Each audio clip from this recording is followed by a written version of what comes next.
Hello everyone, we are again back to our third session। তো আমরা আজকে third session শুরু করব। আমরা কি নিয়ে আলোচনা করছিলাম? ইলেকট্রোস্ট্যাট নিয়ে আলোচনা করছিলাম। তো ইলেকট্রোস্ট্যাটের থার্ড সেশন শুরু করব। তার আগে আমাদের যে জিনিসটা খুব গুরুত্বপূর্ণ সেটা হচ্ছে সেকেন্ড সেশনে কোথায় আমরা শেষ করে এসেছিলাম সেটা একটু আমরা রিমাইন্ড করব। কারণ সেকেন্ড সেশনে আমরা ঠিক যেখানে শেষ করেছিলাম ঠিক তারপর থেকে আমরা আজকে আমাদের থার্ড সেশন শুরু করব। তো কোথায় আমরা শেষ করে এসেছিলাম একটু মনে করে দেখি। আমরা লাস্ট ইলেকট্রোস্ট্যাটিক ফোর্স অর্থাৎ স্থির তাড়িতিক বল এবং ইলেকট্রিক ফিল্ড ইন্টেন্সিটি তড়িৎ ক্ষেত্র প্রাবল্য এদের ডেফিনিশন গুলো দেখেছিলাম। এদের মধ্যে রিলেশনটা অবধি আমরা লাস্ট অবধি করে এসেছিলাম। ঠিক আজকে আমরা তারপর থেকে কিন্তু এগোবো। ঠিক এর পরে পরে কি আছে আস্তে আস্তে আমরা স্টেপ বাই স্টেপ এগোবো। তো লেটস স্টার্ট। তো আমরা ইলেকট্রোস্ট্যাটিক ফিল্ড ইন্টেন্সিটি আর ইলেকট্রোস্ট্যাটিক ফোর্স এদের মধ্যে কি রিলেশনটা পেয়েছিলাম আমরা একটু দেখে নিই। সেখান থেকে আমরা শুরু করছি। বলেছিলাম যে যদি এখানে একটা চার্জ হয়, এটা যদি কিউ চার্জ হয়, এই কিউ চার্জে যদি সাপোজ ধর এটা যদি কিউ চার্জের একটা ইলেকট্রিক ফিল্ড হয়, এই ফিল্ডের মধ্যে কিউ চার্জ থেকে আর ডিস্টেন্স দূরে কোন একটা পয়েন্টে যদি আমি আরেকটা চার্জ কিউ জিরো রাখি, ডিস্টেন্সটা হচ্ছে আর ডিস্টেন্স, তাহলে কিউ চার্জ থেকে আর ডিস্টেন্স দূরে যদি আমরা কিউ জিরো একটা চার্জ রাখি তাহলে কিউ জিরোর উপর যে পরিমাণ ইলেকট্রোস্ট্যাটিক ফোর্স অ্যাপ্লাই করবে অর্থাৎ ইলেকট্রোস্ট্যাটিক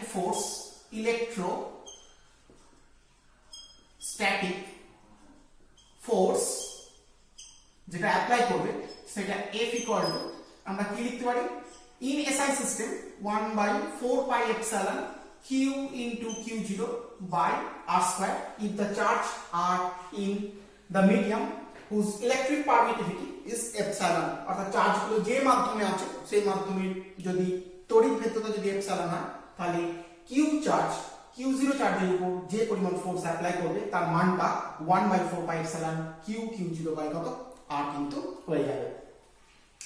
কিন্তু যদি এই Q0 চার্জের পরিবর্তে এখানে আমি একটা ইউনিট পজিটিভ চার্জ রাখি, ইউনিট পজিটিভ চার্জ, তাহলেও কিউ কিন্তু ইউনিট পজিটিভ চার্জ বা একক ধনাত্মক আধান যদি রাখি সেই একক ধনাত্মক আধানের উপর একটা বল প্রয়োগ করবে, সেই বলটাকে আমরা ইলেকট্রোস্ট্যাটিক ফোর্স বলিনি, কি বলেছিলাম ইলেকট্রিক ফিল্ড বলেছিলাম। সেক্ষেত্রে সেই ফোর্সটাকে আমরা ইলেকট্রিক ফিল্ড বলেছি। ইলেকট্রিক ফিল্ড ইকুয়াল টু কত লিখবো 1/4 পাই এপসাইলন কিউ ইনটু 1, কারণ এখানে ইউনিট পজিটিভ চার্জ লিখেছি ফর সেকেন্ড 1 এর জন্য, বাই কত r স্কয়ার। তাহলে দ্বিতীয় ক্ষেত্রে আমরা দেখলাম যে এই পয়েন্টে যদি আমরা ইলেকট্রিক ফিল্ড বার করতে চাই, এই পয়েন্টে আমরা Q0 পরিবর্তে কি লিখবো ইউনিট পজিটিভ চার্জ রাখবো, আর এই যে ইউনিট পজিটিভ চার্জের উপর Q যে পরিমাণ অ্যাট্রাকশনাল ফোর্স দেবে সেই অ্যাট্রাকশনাল বা রিপালশনাল ফোর্স এনিথিং এলস যা কিছু হতে পারে, সেই অ্যাট্রাকশনাল বা রিপালশনাল ফোর্স এনিথিং এলস, সেই অ্যাট্রাকশন বা রিপালশনাল ফোর্সটাকে আমরা ওই পয়েন্টে এই ইলেকট্রিক ফিল্ডের জন্য ইলেকট্রিক ফিল্ড ইন্টেন্সিটি বলবো, যেটাকে আমরা কি দিয়ে ডিনোট করেছি 1/4 pi epsilon q into 1 by কত r স্কয়ার। আমরা এত অবধি করেছিলাম এবং এরপরে এই দুটো থেকে আমরা দেখেছিলাম F আর Q এর মধ্যে relation F equal to Q0 into E। এটাই ছিল ইলেকট্রিক ফোর্স, ইলেকট্রোস্ট্যাটিক ফোর্স এবং ইলেকট্রিক ফিল্ড ইন্টেন্সিটির মধ্যে কি রিলেশন, এটা আমাদের ছিল। তো এত অবধি আমরা সেকেন্ড সেশনে করে এসেছিলাম। আজকে আমরা দেখব কিছু গ্রাফ আগে দেখব, সেটা হচ্ছে ইলেকট্রিক ফিল্ড ওরিয়েন্টেড কিছু গ্রাফ আমরা দেখব। আচ্ছা, এই যে ইকুয়েশনটা, এই ইকুয়েশনটা থেকে আমরা কি লিখতে পারি, এই ইকুয়েশনটা থেকে আমরা কি লিখতে পারি একটু দেখা যাক। দেখ E ইকুয়াল টু আমরা লিখতে পারি 1/4 pi epsilon into q into 1 by কত r স্কয়ার আমরা লিখতে পারি, কি তাই তো? আর আমরা লিখতে পারি E r square equal two 1/4 pi epsilon into কত q আমরা লিখতে পারি। তাহলে এই একটা ইকুয়েশন তৈরি হতে পারে। অথবা এখান থেকে এটাকে একটু সাজিয়ে গুছিয়ে যদি লিখি তাহলে E ইকুয়াল টু আমরা লিখতে পারি q by 4 pi epsilon into 1 by r square, এই ফর্মেও আমরা লিখতে পারি। এটাকে আমি একটু সাজিয়ে গুছিয়ে এখানে লিখেছি। অর্থাৎ আমরা এখানে দুটো ফর্ম পাচ্ছি, এই একটা ফর্মকে পাচ্ছি, এটা ফর্ম নাম্বার 1, এটা হচ্ছে আর একটা ফর্ম পাচ্ছি, এটা হচ্ছে ফর্ম নাম্বার কত 2। এই দুটো থেকে আমরা কয়েকটা বলতে আমরা দুটো গ্রাফ একটু প্লট করব। সেই গ্রাফের নেচারগুলো আমাদের একটু কিন্তু কি বুঝে রাখতে হবে। গ্রাফটাকে প্লট করার আগে আমি দুটো জিনিস একটু বলে দিই। তো suppose xy equal to constant, এই যে ইকুয়েশনটার যে গ্রাফ হয়, গ্রাফটা কেমন দেখতে হয়? এরকম ধরনের দেখতে হয়। এদিক বরাবর y, এদিক বরাবর যদি x হয়, গ্রাফটা এরকম হয়। এই ধরনের গ্রাফটাকে আমরা কি বলেছি? আয়তাকার পরাবৃত্ত বলেছি, রেক্ট্যাঙ্গুলার হাইপারবোলা বলেছি। অর্থাৎ রেক্ট্যাঙ্গুলার হাইপারবোলার ইকুয়েশন হচ্ছে এরকম, xy ইকুয়াল টু কনস্ট্যান্ট, তার গ্রাফটা হচ্ছে y আর x যদি প্লট করি তাহলে গ্রাফটা কিন্তু কিছুটা এরকম হয়। হয়েছে? আরেকটা আমরা এটা প্রত্যেকেই জানি, y equal to mx plus কত c। এটা কিসের ইকুয়েশন আমরা জানি বল? স্ট্রেট লাইন বা সরলরেখার সমীকরণ আমরা জানি। এর গ্রাফটা কেমন হয়? যদি আমরা এদিক বরাবর y প্লট করি, এদিক বরাবর আমরা x প্লট করি, এখানে c ভ্যালু যদি আমরা দেখি, যদি c না থাকে তাহলে ইকুয়েশনটা কেমন হয়? y ইকুয়াল টু কত হয়ে যায়? mx হয়ে যায় প্লাস 0। যদি 0 হয়ে যায় তাহলে গ্রাফটা কেমন হয়? মূল বিন্দুগামী গ্রাফ হয়ে যায়, অর্থাৎ পাসিং থ্রু অরিজিন হয়ে যায়। তাহলে গ্রাফটা কেমন হয়? গ্রাফটা কিন্তু এরকম ধরনের গ্রাফটা কিন্তু হয়ে যায়। হয়েছে? m এর যদি ভ্যালু মানে y equal to mx plus c, এক্ষেত্রে যদি আমরা পাই, মানে যে গ্রাফটা পাই সেটা অবশ্যই একটা স্ট্রেট লাইন পাবো। সেই স্ট্রেট লাইনের গ্রাফটা কেমন ধরনের গ্রাফ হয়ে যাবে? না বুঝতেই পারছিস, passing through origin, because c এর ভ্যালু যদি আমি 0 ধরে নিই, y ইকুয়াল টু mx, এবং সেটা কিন্তু কি পাসিং থ্রু কিন্তু কি অরিজিন কিন্তু হয়ে যাবে। তো এই দুটো গ্রাফ আমরা জানি। এবারে এখান থেকে এই জানা কনসেপ্টকে আমরা এখানে একটু অ্যাপ্লাই করব। যদি আমি এখানে অ্যাপ্লাই করি তাহলে এখানে আমরা কি পাবো? এখানে আমরা যদি E versus capital E versus r square যদি গ্রাফটা অঙ্কন করি, গ্রাফটা যদি প্লট করি, তাহলে আমরা বুঝতে পারবো E r square equal to q by 4 pi epsilon. আচ্ছা বলতো, একটা আমরা যে চার্জের ইলেকট্রিক ফিল্ড তৈরি করেছি সেখানে একটাই চার্জ রেখেছি, আমাদের জানা চার্জ রেখেছি। ওই ইলেকট্রিক ফিল্ডে চার্জের ভ্যালু আমি চেঞ্জ করছি না, তাহলে ওই ইলেকট্রিক ফিল্ডের জন্য q চার্জের ভ্যালু কি কনস্ট্যান্ট। যে মিডিয়ামে রেখেছি সেই মিডিয়ামের পারমিটিভিটিও কি কনস্ট্যান্ট। তাহলে পুরো ফ্যাক্টরটাই কনস্ট্যান্ট। তাহলে E r square equal two কি কনস্ট্যান্ট। তাহলে E r square equal to constant, এই ইকুয়েশনটা কার মতো লাগছে? xy ইকুয়াল টু কনস্ট্যান্টের মতো লাগছে। তাহলে E ভার্সেস r স্কয়ার গ্রাফটা কেমন ধরনের গ্রাফ হবে? এরকম ধরনের কিন্তু একটা কিন্তু কি গ্রাফ হবে, রেক্ট্যাঙ্গুলার হাইপারবোলা। আবার যদি আমরা এরকম দেখি এই গ্রাফটা, অর্থাৎ এদিক বরাবর E, এদিক বরাবর 1/r স্কয়ার যদি গ্রাফটা দেখি, তাহলে দেখ এই ইকুয়েশনটা y equal to mx plus c এর মতো লাগছে। এখানে c এর ভ্যালু কত? প্লাস c ইকুয়াল টু কত? 0। এটা হচ্ছে যদি y ধরি, এটাকে যদি m ধরি, এটাকে যদি x ধরি, আর এদিকে প্লাস কিছু নেই মানে প্লাস 0 ধরতে পারি, তাহলে এই ইকুয়েশনটা কার মতো লাগছে? একটা স্ট্রেট লাইন লাগছে। যেহেতু c এর ভ্যালু 0, তাহলে পাসিং থ্রু কি অবশ্যই অরিজিনাল। তাহলে এই ক্ষেত্রে গ্রাফটা কেমন হবে? এরকম ধরনের আমরা একটা কি গ্রাফ কিন্তু পেতে পারি। অর্থাৎ ইলেকট্রিক ফিল্ড ভার্সেস ডিসটেন্স স্কয়ারের একটা গ্রাফ যেটা রেক্ট্যাঙ্গুলার হাইপারবোলা শেপ হয়। আরেকটা আমরা পেতে পারি E versus 1/r square graph, যেটা কি হয় না straight line passing through origin হয়। তো গ্রাফ দুটো কেন এরকম হয়েছে আমি তোদের এক্সপ্লেন করে কিন্তু বললাম। তাহলে electric field versus r square এবং ইলেকট্রিক ফিল্ড ভার্সেস 1/r স্কয়ারের গ্রাফগুলো আমরা কি দেখে নিলাম। তাহলে ইলেকট্রিক ফিল্ড বা ইলেকট্রোস্ট্যাটিক ফোর্স ওরিয়েন্টেড ব্যাপারগুলো আমরা কি বুঝে ফেললাম। এবার আমরা একটা ছোট্ট অ্যাপ্লিকেশন করব মানে ঠিক ইলেকট্রিক ফিল্ডই বার করব, ইলেকট্রিক ফিল্ড ইন্টেন্সিটি বার করব, একটু অন্য কোনো ফিজিক্যাল একটা কোয়ান্টিটি প্রাণে আমরা বার করব। তো কি করব? একটু আমরা প্রত্যেক খাতায় হেডিং করব, লিখব কোন একটি আহিত পরিবাহী নিকটস্থ কোন বিন্দুতে তড়িৎ ক্ষেত্র প্রাবল্য নির্ণয়। তাহলে আমরা হেডিং করব কোন একটি আহিত পরিবাহী নিকটস্থ কোন বিন্দুতে তড়িৎ ক্ষেত্র প্রাবল্য নির্ণয়, determination of electric field intensity at the closest point of a charged conductor. Closest point of a charged conductor একটি আহিত পরিবাহী নিকটস্থ কোন বিন্দুতে তড়িৎ ক্ষেত্র প্রাবল্য নির্ণয়। বুঝলাম এটা?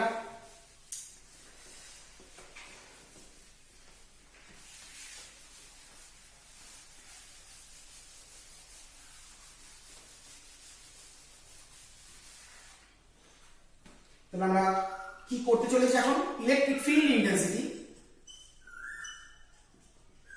Electric field intensity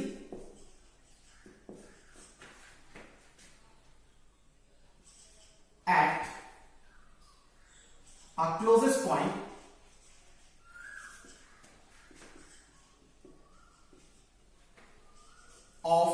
charge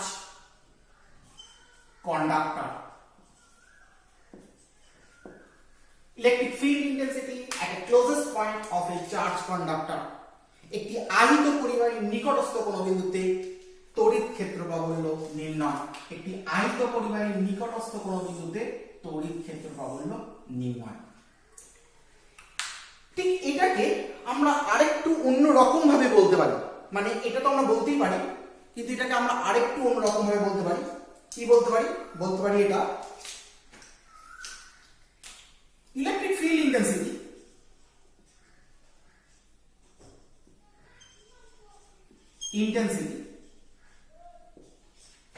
in terms of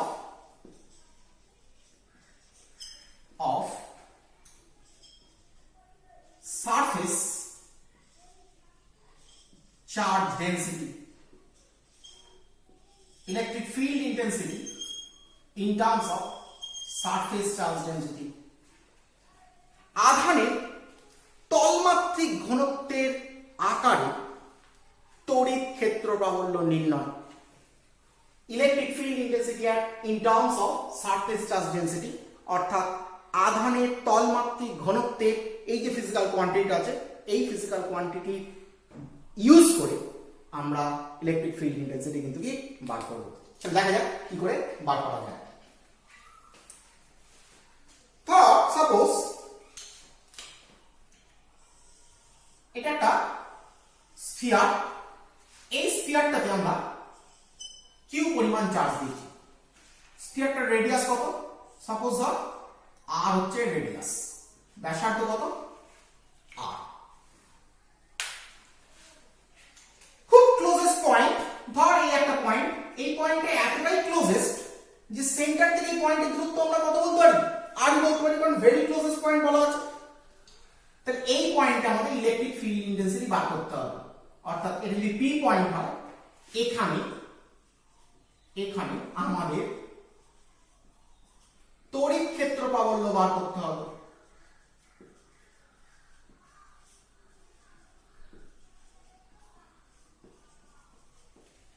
Here we have to find out electric field intensity. কিসের জন্য? এই যে কিউ চার্জ দিয়েছি, এই চার্জের জন্য এখানে আমাকে ইলেকট্রিক ফিল্ড ইন্টেন্সিটি বার করতে হবে। আচ্ছা বলতে এই রেডিয়াস যদি আর হয়, এই স্ফিয়ারটা সারফেস এরিয়া কত? অবশ্যই 4 pi r square. Given charge কত? কি হচ্ছে কি গিভেন চার্জ দিয়েছি এই পরিমাণ চার্জ, এই পরিমাণ চার্জ আমরা দিয়েছি। তাহলে এই স্ফিয়ারটা আধানের তলমাত্রিক ঘনত্ব, আধানের তলমাত্রিক ঘনত্ব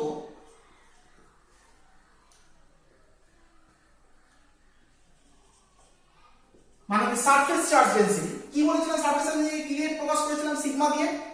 sigma equal to q by 4 pi r square. কি বলেছিলাম? আধানের তলমাত্রিক ঘনত্ব মানে কি মোট চার্জ বাই মোট সারফেস এরিয়া। তাহলে sigma equal to q by 4 pi r square. তাহলে এই স্ফিয়ারটার সারফেস চার্জ ডেনসিটি বা আধানের তলমাত্রিক ঘনত্ব সিগমা ইকুয়াল টু কত গেল? Q by 4 pi r square. এটা আমরা আগেই শিখেছি, একেবারে ফার্স্টে শিখেছিলাম আধানের তলমাত্রিক ঘনত্ব।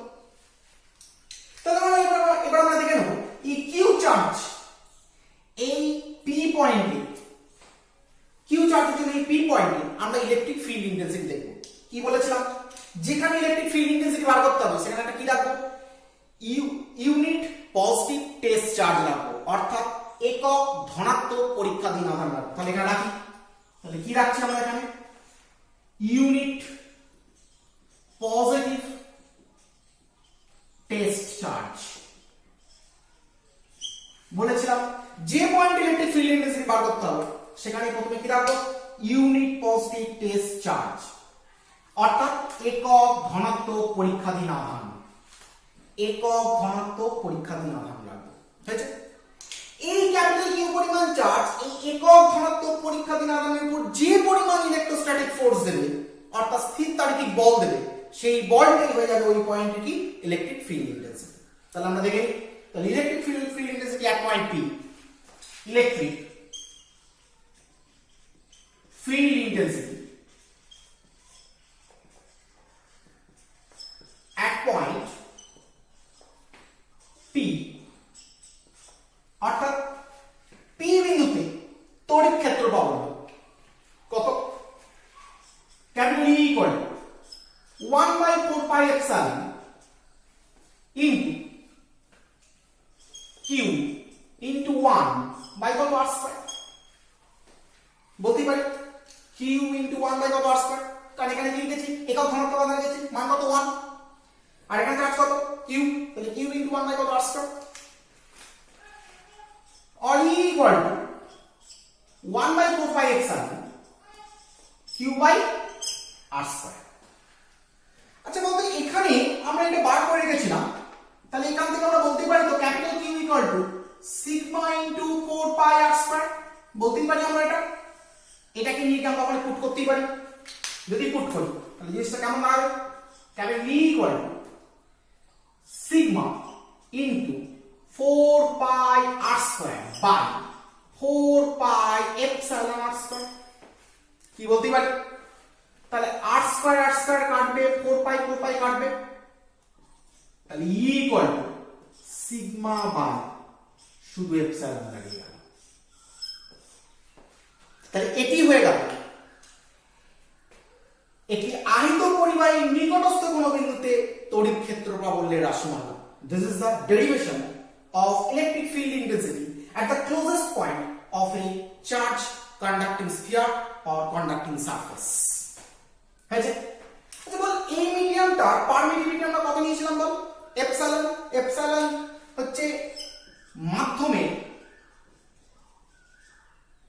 তড়িৎ ভেদ্যতা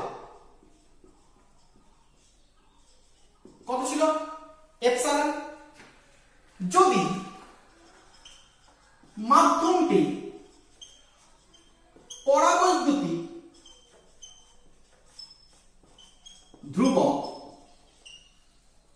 k হয় যদি মাধ্যমটি পরাবৈদ্যুতিক ধ্রুবক k হয় তাহলে আমরা কি লিখতে পারি অবশ্যই আমরা লিখতে পারি k equal to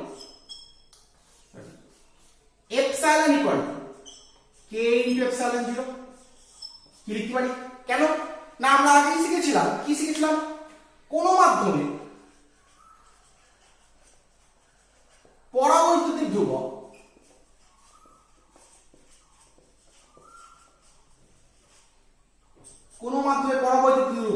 k equal to কি শিখেছিলাম ওই মাধ্যমে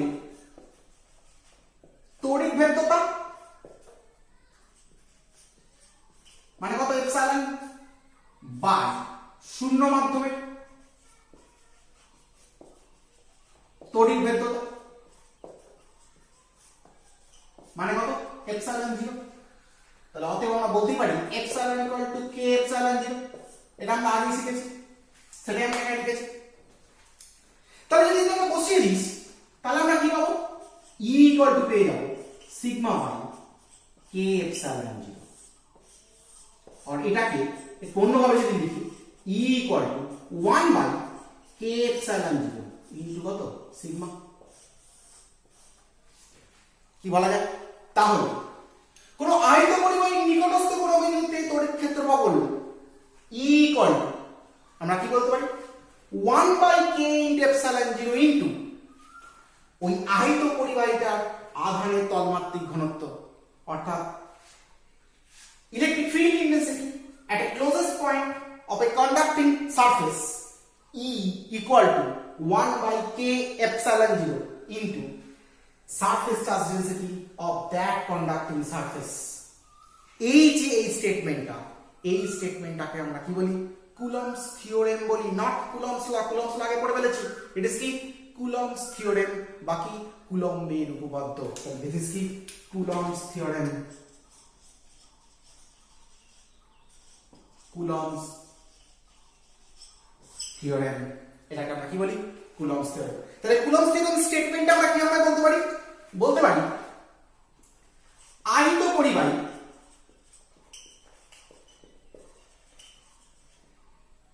নিকটবর্তী কোন বিন্দুতে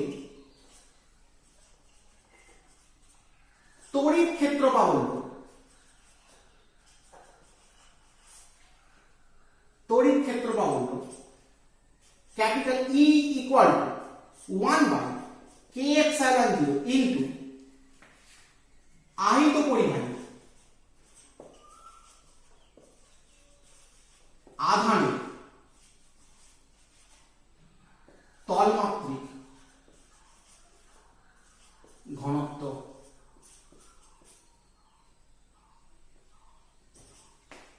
আহিত পরিবাহী আধানের তলমাত্রিক ঘনত্ব। এই পুরো স্টেটমেন্টটাকে আমরা কি বলছি? Coulomb theorem. Electric field intensity at the closest point of a conducting surface E equal to 1 by K epsilon 0 into surface density of that conducting surface. This is Coulomb's theorem. সুতরাং আমাদের কিন্তু গুলিয়ে ফেলতে হবে না। কুলম্বস ল আমরা প্রথমে পড়েছি। This is not Coulomb's law, it is Coulomb's theorem. তাহলে পরীক্ষা যদি আসে আমাদের Coulomb's theorem আসতে পারে, Coulomb's law কিন্তু আসতে পারে। Coulomb's law এলে তো আমরা Coulomb's law অলরেডি শিখে ফেলেছি। এটা কিন্তু আমাদের Coulomb's theorem। সুতরাং কেয়ারফুলি এটা কিন্তু রিমাইন্ড করতে হবে। তোরা একটু নোট ডাউন করে নে প্রত্যেকে।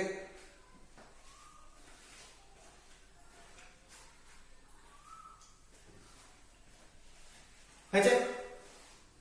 তাহলে বুঝলাম আমরা।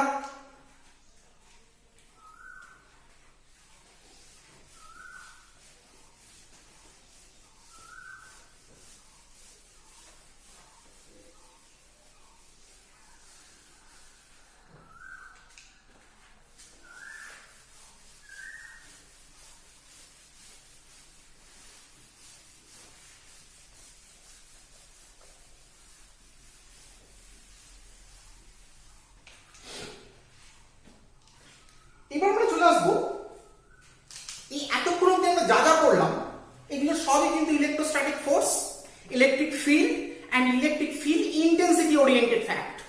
এবার আমরা একটা ইলেকট্রোস্ট্যাটিক ফিল্ডেরই একটা নতুন টপিকে ঢুকবো, যে টপিক আমাদেরকে electric field intensity and electric field সম্পর্কে আরো নতুন অনেক তথ্য দেবে বা অনেক কিছু জানতে পারবো। সেই কনসেপ্টটা কি কনসেপ্ট? কনসেপ্টটা হলো electric lines of force, electric lines of force, বাংলায় বলা হয় তড়িৎ বলরেখা।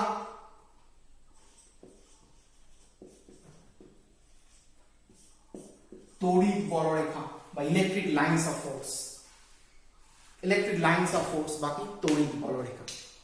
তাহলে আমাদের প্রথমে জানতে হবে যে তড়িৎ বলরেখা কি জিনিস বা ইলেকট্রিক লাইন্স অফ ফোর্স কি জিনিস, আমাদের কিন্তু খুব ক্লিয়ারলি জানতে হবে। প্রথমে বলে রাখি, ইলেকট্রিক লাইন্স অফ ফোর্স কিন্তু কোনো প্র্যাকটিক্যাল লাইন নয়, অর্থাৎ কোনো বাস্তবে এরকম ধরনের লাইন পাওয়া যায় না। It's the totally a virtual concept or imaginary concept. এখন তোরা বলবি স্যার ফিজিক্স কাল্পনিক জিনিসকে নিয়ে আলোচনা করে? কখনোই না। তাহলে মনে রাখতে হবে ইলেকট্রিক লাইন্স অফ ফোর্স কিন্তু অবশ্যই কাল্পনিক রেখা, বাট লজিক্যাল ইমাজিনারি লাইন্স, অর্থাৎ যুক্তিপূর্ণভাবে গ্রহণ করা হয়েছে এরকম কাল্পনিক রেখা। তো কেন যুক্তিপূর্ণ আর কেন এই লেখাগুলোকে কাল্পনিক রেখা বলা হবে সেগুলো নিয়ে আমরা আস্তে আস্তে আলোচনা করব। কিন্তু তার আগে আমরা দেখে নেব ইলেকট্রিক লাইন্স অফ ফোর্স কি জিনিস। বলছে কোনো তড়িৎ ক্ষেত্রের মধ্যে একটি মুক্ত বিচ্ছিন্ন ধনাত্মক বিন্দু আধানকে যদি রেখে দেওয়া হয়, কি বললাম? একটি মুক্ত বিচ্ছিন্ন ধনাত্মক বিন্দু আধানকে যদি রেখে দেওয়া হয়, তাহলে এই আধানটি তড়িৎ ক্ষেত্রের মধ্যে কি করে না মুভ করতে শুরু করে, চলতে শুরু করে। বলছে আধানটি যে পথে মুভ করে সেই পথটিকেই আমরা কি বলছি? ইলেকট্রিক লাইন্স অফ ফোর্স বা কি তড়িৎ বলরেখা। That is if we put a free isolated positive point charge in an electric field, then it starts to move and the path followed by the charge is known as electric lines of force. কি বললাম? কোন তড়িৎ ক্ষেত্রের মধ্যে একটি মুক্ত ধনাত্মক বিচ্ছিন্ন বিন্দু আধান যদি রেখে দিই, সেই আধানটা যে পথে মুভ করবে সেই পথটা হচ্ছে কি ইলেকট্রিক লাইন্স অফ ফোর্স। দেখা যাক কি জিনিসটা কি। সাপোজ ধর একটা কিউ চার্জ রাখা আছে, আর এটা হচ্ছে ইলেকট্রিক ফিল্ড, এটা হচ্ছে ইলেকট্রিক ফিল্ডের এরিয়া। এইখানে ধর কি লিখেছি, free isolated positive point charge, মুক্ত বিচ্ছিন্ন ধনাত্মক বিন্দু আধান রেখেছি।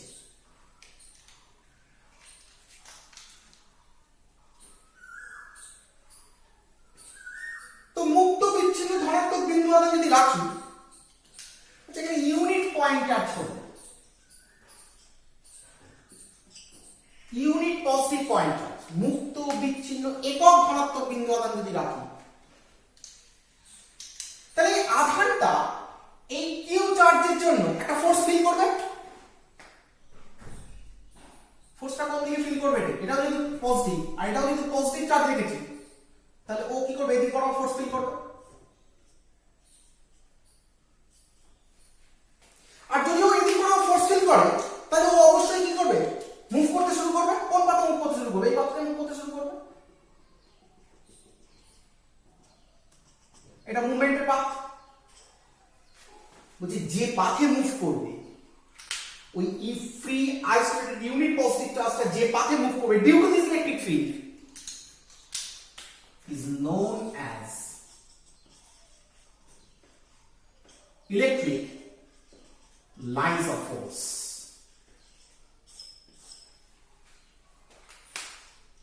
কি তাই তো? তাহলে ইলেকট্রিক লাইন্স অফ ফোর্স কি জিনিস আমরা কি বুঝতে পারলাম।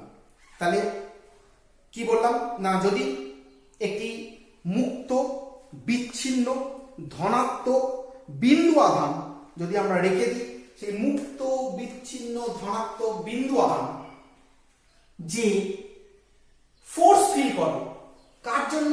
ইলেকট্রিক ফিল্ডের জন্য। এই ফোর্স ফিল করার জন্য সে যে পাথে মুভ করে, সেই পাথটাকে আমরা কি বলছি না ইলেকট্রিক লাইন্স অফ ফোর্স। ডেফিনিশনে কিন্তু ইউনিট কথাটা কিন্তু দেবো না আমরা, আমি ইউনিটটা বললাম বোঝাতে সুবিধা হবে, ইউনিটটা বললাম, কিন্তু ডেফিনিশন আমরা যখন বলবো কি বলবো? মুক্ত বিচ্ছিন্ন ধনাত্মক বিন্দু আধানের কথা কিন্তু আমরা বলবো।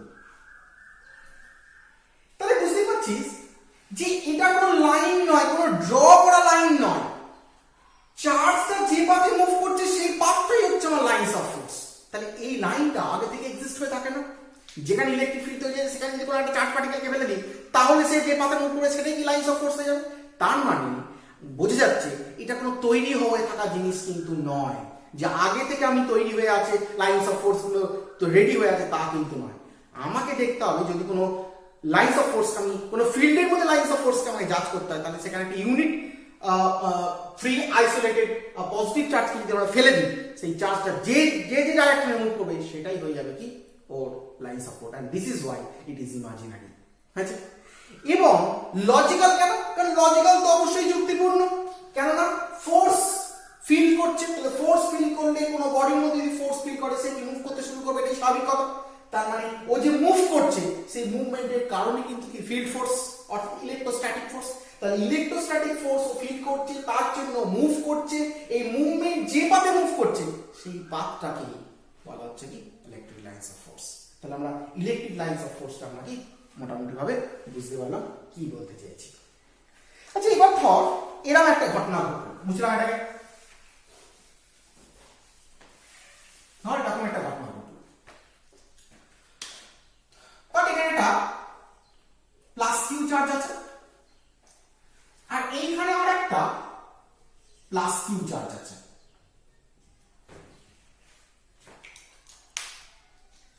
এবার তুই করলি কি, এখানে একটা unit free positive isolated point চার্জকে রেখে দিবি, এটা একটা পয়েন্ট চার্জ রেখে দিবি। তাহলে এই চার্জটা অবশ্যই এর জন্য কি হলো? ফোর্স ফিল করতে শুরু করলো, ফোর্স ফিল করতে শুরু করলো। কোন ডিরেকশনে ফোর্স ফিল করতে শুরু করলো? এদিক দিকে, কারণ রিপালস করবো, পরস্পরকে বিকর্ষণ করবো। তাহলে ও মুভ করতে শুরু করলো। যেমনি মুভ করতে করতে এখানে এলো, ও কি সোজা সোজা মুভ করে কি এখানে সোজা কি বেরিয়ে যাবে? উত্তর হচ্ছে যাবে না। কেন যাবে না? কারণ এই চার্জ তো ওর উপর একটা রিপালশন ফোর্স দেবে, আর সেই রিপালশন ফোর্সের কারণের জন্য ও যেমনি এখানে আসবে, এরকম জায়গায় যখনই ও আসবে তখনই এরকম জায়গায় যখনই আসবে তখনই দেখা যাবে এই চার্জের জন্য ওইদিকে একটা ফোর্স ফিল করছে, আর এই চার্জের জন্য এইদিকে একটা ফোর্স ফিল করছে। অর্থাৎ এই কিউ চার্জের জন্য এদিক বরাবর বিকর্ষণ বল অনুভব করছে, এই চার্জের জন্য এদিক বরাবর একটা রিপালশন ফোর্স কিন্তু ফিল করছে, আর তারপর ওর উপর দেখা যাবে লব্ধি যে বল কাজ করছে সেটা কোন দিক বরাবর কাজ করছে, এই দিক বরাবর কাজ করছে। তখন ও কোনোভাবেই আর এই পাথ বরাবর কিন্তু মুভ করবে না। তখন কি করবে? ও এরকম ভাবে এসে আস্তে আস্তে এই পাথ বরাবর কিন্তু কি এদিক বরাবর ঘুরে যাবে। আমি কি বোঝাতে চাইলাম? বোঝাতে চাইলাম এটা যে ইলেকট্রিক লাইনস অফ ফোর্স যে সবসময় স্ট্রেট লাইন হবে তা কিন্তু নয়। Electric lines of force may be curve line. কেন? কারণ ইলেকট্রিক লাইনস অফ ফোর্স তো ফোর্স হচ্ছে একটা পাথ, যে পথে একটা free isolated point charge move করছে। এখন ঘটনা হচ্ছে এই চার্জের জন্য ওই ফ্রি আইসোলেটেড পয়েন্ট চার্জের উপর একটা ফোর্স ফিল করছে, আর এই চার্জের জন্য ফ্রি আইসোলেটেড পয়েন্ট চার্জের উপর একটা ফোর্স ফিল করছে। তাহলে ওই পয়েন্ট চার্জার ফ্রি আইসোলেটেড পয়েন্ট চার্জটার মুক্ত ধনাত্মক বিন্দু আধানটা নেট কত ফোর্স ফিল করছে? নেট ফোর্স এটা ফিল করছে, এই ডিরেকশনে ফোর্স ফিল করছে। তো স্বাভাবিকভাবেই ও কি করবে? পাতে কি বেঁকে যাবে, এই যে পাতে বেঁকে গেছে।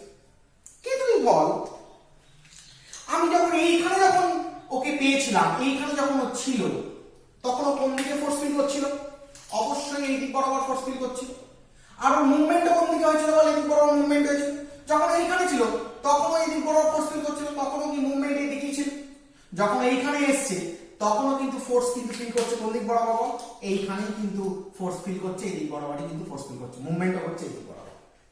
কিন্তু যখন এর তড়িৎ ক্ষেত্রের আওতার মধ্যে ঢুকে পড়ল তখন দেখা যাচ্ছে ও এর জন্য এদিক বরাবর ফোর্স ফিল করছে, আর এর জন্য কিন্তু কি এদিক বরাবর কিন্তু ফোর্স ফিল করছে।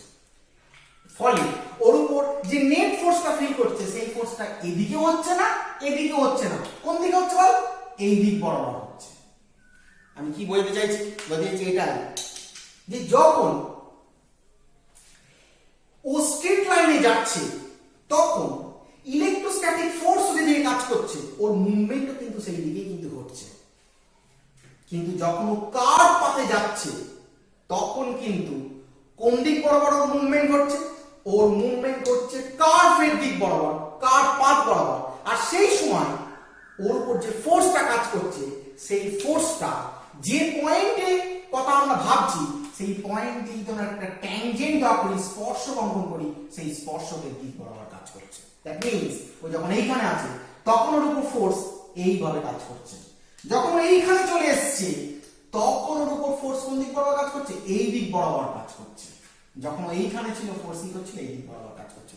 স্ট্রেট লাইন বলে তার ট্যানজেন্টটাও স্ট্রেট লাইন বরাবর হতো, কিন্তু যখন কার্ভ হয়ে যাচ্ছে কোনো বিন্দুতে আমরা যখন ওই কার্ভের উপর কোনো বিন্দুতে আমরা যখন ওই পয়েন্ট চার্জটা আমরা ইলেকট্রোস্ট্যাটিক ফোর্সকে বার করতে চাইবো, ইলেকট্রোস্ট্যাটিক ফোর্সের ডিরেকশনকে বার করতে চাইবো, তখন কিন্তু ওই কার্ভের কিন্তু ট্যানজেন্ট বরাবর কিন্তু ডিরেকশন হবে। আর চার্জটা মুভ করবে কোন বরাবর? অবশ্যই পাথ বরাবর মুভ করবে, কারণ যে পাথে মুভ করবে সেটাই তো লাইনস অফ ফোর্স হবে। তাহলে আমরা লাইনস অফ ফোর্সের ক্ষেত্রে একটা জিনিস বুঝতে পারলাম যে লাইনস অফ ফোর্স যদি কার্ভ হয়, সেই কার্ভ পাথের কোনো বিন্দুতে যদি আমরা ট্যানজেন্ট ড্র করি, স্পর্শক অঙ্কন করি, সেই স্পর্শকের দিকটাই হবে ওই চার্জটার উপর ক্রিয়াশীল তড়িৎ স্থির তাড়িতিক বল। অর্থাৎ ওই পয়েন্টের ট্যানজেন্টের ডিরেকশনটাই হবে ওই পয়েন্টে ওই পয়েন্ট চার্জটার উপর কাজ করা কি ইলেকট্রোস্ট্যাটিক ফোর্সের ডিরেকশন। তাই যদি আমরা এখানে পয়েন্ট চার্জ না, পয়েন্ট চার্জ তো অবশ্যই নিচ্ছি, যদি আমরা ইউনিট পয়েন্ট চার্জ নিই তাহলে কি হবে? আমরা জানি কোন ইউনিট পজিটিভ চার্জের উপর যে পরিমাণ বল প্রযুক্ত হয় সেই বলটাকে আমরা কি বলেছি? অবশ্যই ইলেকট্রোস্ট্যাটিক ফিল্ড ইন্টেন্সিটি বলেছি, তড়িৎ ক্ষেত্র প্রাবল্য বলেছি। তাহলে এই পয়েন্টে তড়িৎ ক্ষেত্র প্রাবল্য তো এখানে যে বল অনুভব করছে এটা যদি point unit positive unit charge হয়, ইউনিট পজিটিভ পয়েন্ট চার্জ হয়, তাহলে এই পয়েন্টের ক্ষেত্রেও এখানে কাজ করছে, এই পয়েন্টের ক্ষেত্রে ইলেকট্রিক ফিল্ড ইন্টেন্সিটি দিয়ে কাজ করছে। কিন্তু এই পয়েন্টে যখন চলে আসছে ইলেকট্রিক ফিল্ড ইন্টেন্সিটি কার্ভ পাথে ওই বিন্দুতে ট্যানজেন্টের দিক বরাবর কিন্তু কি কাজ করছে। তাহলে এখান থেকেও কিন্তু আমরা ইলেকট্রিক লাইন্স অফ ফোর্সকে আরেক রকম ভাবে কিন্তু কি করতে পারি, ডিফাইন করতে পারি। কিভাবে ডিফাইন করতে পারি, বলতে পারি যে তড়িৎ বলরেখা হলো তড়িৎ ক্ষেত্রের মধ্যে অবস্থিত এমন কতগুলি কাল্পনিক রেখা যার কোনো বিন্দুতে অঙ্কিত স্পর্শ ওই বিন্দুতে আধানটি কি না তড়িৎ ক্ষেত্র প্রাবল্যের দিককে কিন্তু কি করছে, নির্দেশ করছে। এটা একটা ইমাজিনারি লাইন, কার মধ্যে, এই টোটাল একটা বড় একটা তড়িৎ ক্ষেত্র, এই তড়িৎ ক্ষেত্রের মধ্যে এটা একটা ইমাজিনারি লাইন। এই ইমাজিনারি লাইনের কোন বিন্দুতে অঙ্কিত স্পর্শ ওই বিন্দুতে আধানটি ওই বিন্দুতে তড়িৎ ক্ষেত্র প্রাবল্যের কাকে নির্দেশ করছে, বা অভিমুখকে নির্দেশ করছে। অর্থাৎ কি বললাম না, ইলেকট্রিক লাইন্স অফ ফোর্স বা তড়িৎ বলরেখা হলো তড়িৎ ক্ষেত্রের মধ্যে অবস্থিত কতগুলো ইমাজিনারি লাইন বা কাল্পনিক রেখা যার কোনো বিন্দুতে অঙ্কিত স্পর্শ ওই বিন্দুতে তড়িৎ ক্ষেত্র প্রাবল্যের অভিমুখকে কিন্তু কি নির্দেশ করছে। Electric lines of force are some imaginary lines of force in an electric field, and if we draw the tangent at any point of that line, then we get the direction of electric field intensity at that point. অর্থাৎ ওই বিন্দুতে যদি আমরা কোনো স্পর্শ অঙ্কন করি তাহলে ওই স্পর্শকের দিকটাই হবে কিন্তু ওই বিন্দুতে কি তড়িৎ ক্ষেত্র প্রাবল্যের কি না অভিমুখ কিন্তু হবে। তাহলে ইলেকট্রিক লাইন্স অফ ফোর্সকে আমরা কিন্তু কি দুভাবে কিন্তু কি ডিফাইন করতে কিন্তু পারলাম।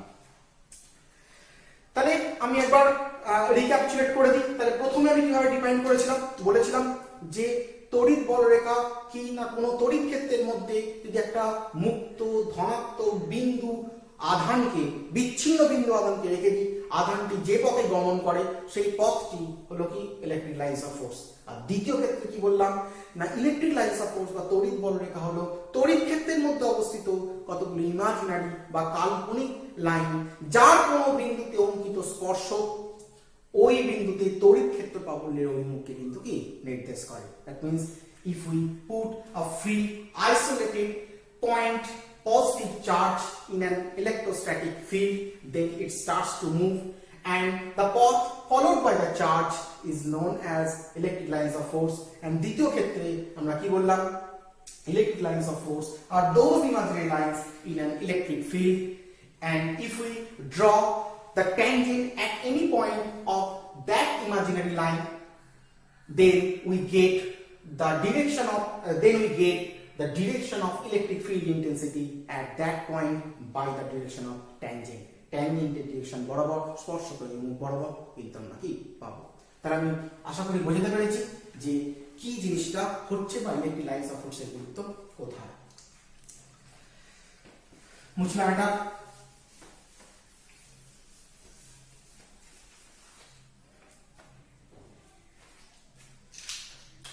তাহলে যদি ইলেকট্রিক লাইন্স অফ ফোর্স এরকম হয় আর যদি ইলেকট্রিক লাইন্স অফ ফোর্স এরকম হয় তাহলে এটা আমার যদি একটা পয়েন্ট হয় আর এটা আমার যদি একটা পয়েন্ট হয়, এই পয়েন্টে ফিল্ড ইন্টেন্সিটি যেদিকে কাজ করছে ওর মুভমেন্টও কিন্তু সেই দিকে ঘটছে। এটাও ফিল্ড ইন্টেন্সিটির ডিরেকশন, তড়িৎ ক্ষেত্র প্রাবল্যের অভিমুখ, তড়িৎ ক্ষেত্র প্রাবল্য অভিমুখ, এবং এটি আবার কি আধানটি সরণের অভিমুখ।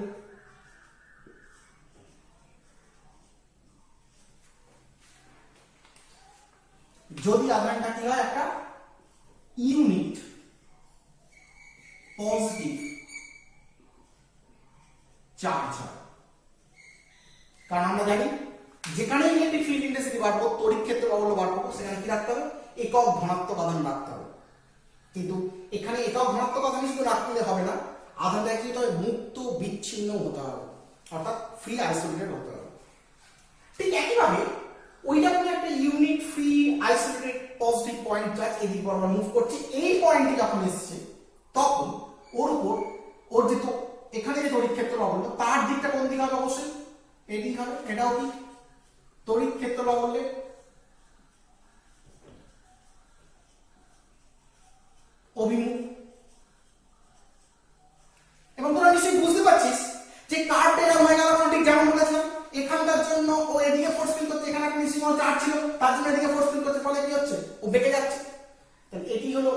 পয়েন্টে ফোর্সের দিক, তার মানে কি তড়িৎ ক্ষেত্র প্রাবল্য ইউনিট। আর সরণের দিক কোনটা, এটা কি সরণের পথ,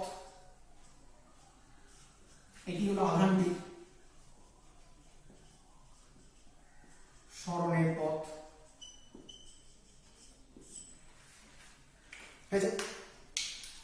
তাহলে স্ট্রেট লাইন হলে কোনো অসুবিধাই নেই, ফিল্ডের ডিরেকশন আরো যেদিকে যাচ্ছে এবং ট্যানজেন্টের ডিরেকশন পয়েন্টের ট্যানজেন্ট আনি একই, কিন্তু যখন কার্ভ হয়ে যাবে তখনই কিন্তু সরণ হবে কার্ভ বরাবর, ফিল্ড ইন্টেন্সিটি হবে ওই পয়েন্টে ট্যানজেন্টের দিক বরাবর, আর ডিসপ্লেসমেন্ট তো বললাম ওই কার্ভ বরাবর হবে। তাহলে ট্যানজেন্টটা এবং ওই কার্ভের ডিরেকশনটা কিন্তু আলাদা, কার্ভ বেরাম হচ্ছে, ট্যানজেন্ট কিন্তু দিক বরাবর চলে আসছে। আবার যদি তার সাপোজ এইখানে যদি ভাবি, এইখানে যদি ভাবতাম তাহলে কোন দিক হতো, এর ট্যানজেন্ট কোন দিক হতো, এদিক বরাবর হতো। তো এইটাই হচ্ছে ব্যাপারটা। তাহলে আমি আশা করি তড়িৎ বলরেখা, এটাও একটা তড়িৎ বলরেখা, এটা একটা তড়িৎ বলরেখা, যখন স্ট্রেট লাইন হচ্ছে, যখন কার্ভ লাইন হচ্ছে, কেন হচ্ছে, এবং সেক্ষেত্রে কার্ভ লাইনের কোনো বিন্দুতে ট্যানজেন্ট কেন তড়িৎ ক্ষেত্র প্রাবল্য অভিমুখে নির্দেশ করছে, আশা করি আমি বোঝাতে পেরেছি। তাহলে তড়িৎ বলরেখা কি জিনিস আমরা কি বুঝতে পারলাম। কিন্তু তড়িৎ বলরেখাকে আরো ডিপলি বুঝতে গেলে তড়িৎ বলরেখার কিছু প্রপার্টিকে কিন্তু আমাদের কিন্তু ক্লিয়ারলি কিন্তু কি জানতে হবে। সেই প্রপার্টি গুলো কি আমরা একটু দেখে নেব, কি কি প্রপার্টি আছে। তাহলে বুঝলাম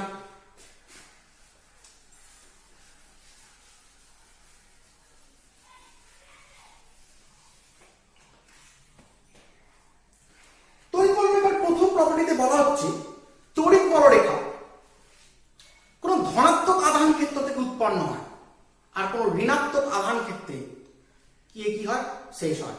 Electric lines of force starts from a positive charge zone and terminates to a negative charge zone. অর্থাৎ কোন ধনাত্মক আধান থেকে উৎপন্ন হয়, ঋণাত্মক আধানে গিয়ে শেষ হয়, বা কোন ধনাত্মক আধান ক্ষেত্র থেকে উৎপন্ন হয় তড়িৎ বলরেখা কোন ঋণাত্মক আধান ক্ষেত্রে গিয়ে কিন্তু কি শেষ হয়। কেন হয় আমরা একটু দেখব। দেখ তাহলে তড়িৎ বলরেখা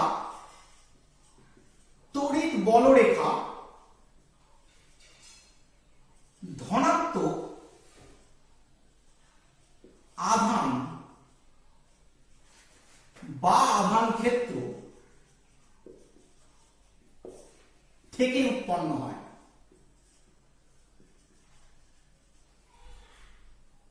এবং তড়িৎ বলরেখা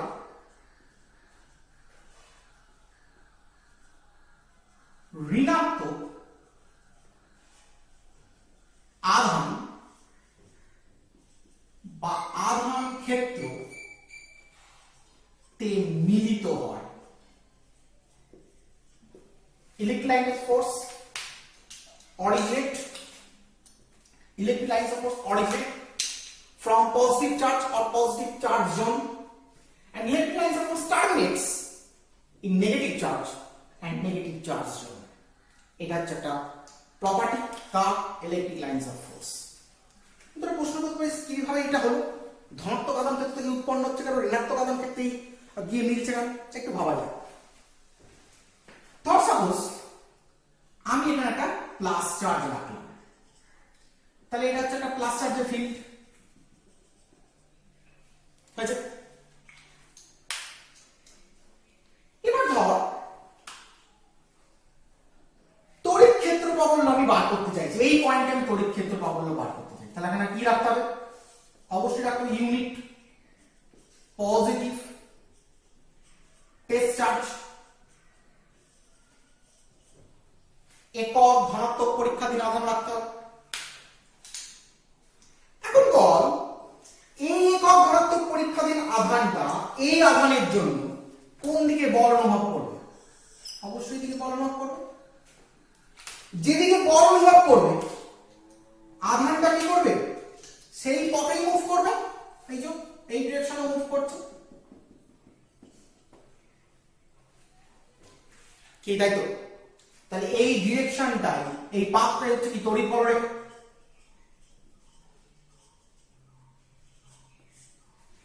তাহলে বল তড়িৎ বলরেখা যাচ্ছে কোন দিক থেকে কোন দিকে, ক্রমশ সৃষ্টি হয়ে এগোচ্ছে কোন দিক থেকে কোন দিকে? অবশ্যই এখান থেকে সৃষ্টি হয়ে ক্রমশ দিকে এগোচ্ছে। ও যত এগোবে ততই তড়িৎ বলরেখা বাড়তে থাকবে। তার মানে তড়িৎ বলরেখা সৃষ্টি হচ্ছে কোত্থেকে? না প্লাস চার্জ জোন থেকে কিন্তু সৃষ্টি হচ্ছে, কারণ এখান থেকে উৎপন্ন হয়ে ডিরেকশন কোন দিকে আছে? এই দিকে ক্রমশ কি বাড়ছে। তাহলে তড়িৎ বলরেখা সৃষ্টি হচ্ছে কোত্থেকে? প্লাস চার্জ জোন থেকে। আচ্ছা, তুই এখন বলতেই পারিস যে স্যার আপনি প্লাস চার্জ নিয়েছেন বলে তো এদিকে হচ্ছে, আপনি মাইনাস চার্জ নিয়ে দেখান তো। তাহলে দেখি মাইনাস চার্জ নিয়ে কি হয়। ধর সাপোজ মাইনাস কি, তাহলে এর এটা একটা তড়িৎ ক্ষেত্র।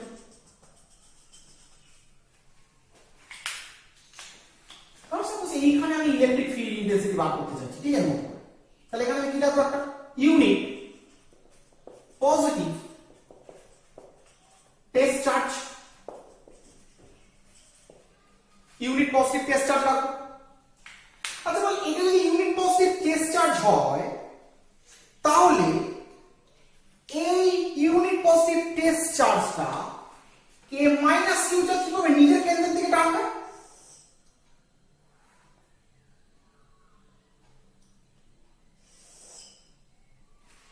এইদিকে টানবে। তাহলে তুই আমায় বল, যে এই প্লাস চার্জটা কোন দিকে মুভ করবে? এদিকে মুভ করতে শুরু করবে।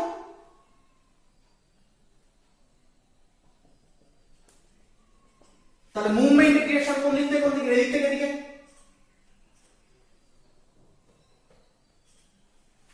কি তাই তো? তার মানে মুভমেন্টের ডিরেকশন এদিক থেকে এদিকে, মানে তড়িৎ বলরেখা এদিক থেকে এদিকে বাড়ছে। কোন দিকে বাড়ছে? মাইনাস কিউ এর দিকে বাড়ছে, মানে মাইনাস কিউ দিকে তো ঢুকছে। তার মানে তড়িৎ বলরেখা এই প্লাস কিউ, এই ইউনিট পজিটিভ চার্জ যদি যখন এখানে থাকে, তখন এদিকে আরেকটু এখানে এসছে, আবার এদিকে আরেকটু এখানে এসছে, আবার এদিকে। তার মানে বোঝা যাচ্ছে যে তড়িৎ বলরেখা নেগেটিভ তড়িৎ ক্ষেত্রের মধ্যে কি করছে? ঢুকছে। তড়িৎ বলরেখা পজিটিভ তড়িৎ ক্ষেত্র থেকে কি হচ্ছে? বেরোচ্ছে। আমি সেটাই লিখেছি, তড়িৎ বলরেখা ধনাত্মক আধান ক্ষেত্রে উৎপন্ন হয়, উৎপন্ন হয়ে বেরোচ্ছে। আর লিখেছি তড়িৎ বলরেখা ঋণাত্মক আধান ক্ষেত্রে মিলিত হয়। এই যে ঋণাত্মক আধান ক্ষেত্রে এসে বাইরে থেকে এসে ঋণাত্মক আধান ক্ষেত্রে কি মিলিত হচ্ছে। অর্থাৎ বোঝা যাচ্ছে ইলেকট্রিক লাইনস অফ ফোর্স সব সময় প্লাস চার্জ থেকে প্রোডাকশন হয়, কোথায় গিয়ে শেষ হয়? মাইনাস চার্জে শেষ হয়। আর আমরা যেহেতু দেখলাম, কি দেখলাম? এই কিছুক্ষণ আগে দেখলাম যে তড়িৎ বলরেখার কোন বিন্দুতে অঙ্কিত স্পর্শ কি ওই বিন্দুতে তড়িৎ ক্ষেত্র প্রাবল্যের অভিমুখ নির্দেশ করছে। তাহলে আমি যদি ধরে নিই এটা একটা প্লাস চার্জ, প্লাস কিউ চার্জ,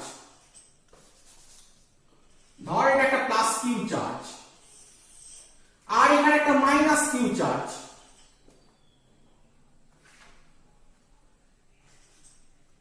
এখানে একটা মাইনাস কিউ চার্জ।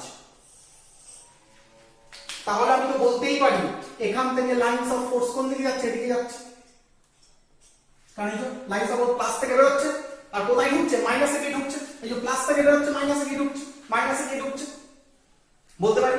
আর এর কোন বিন্দুতে যদি স্পর্শ অঙ্কন করি,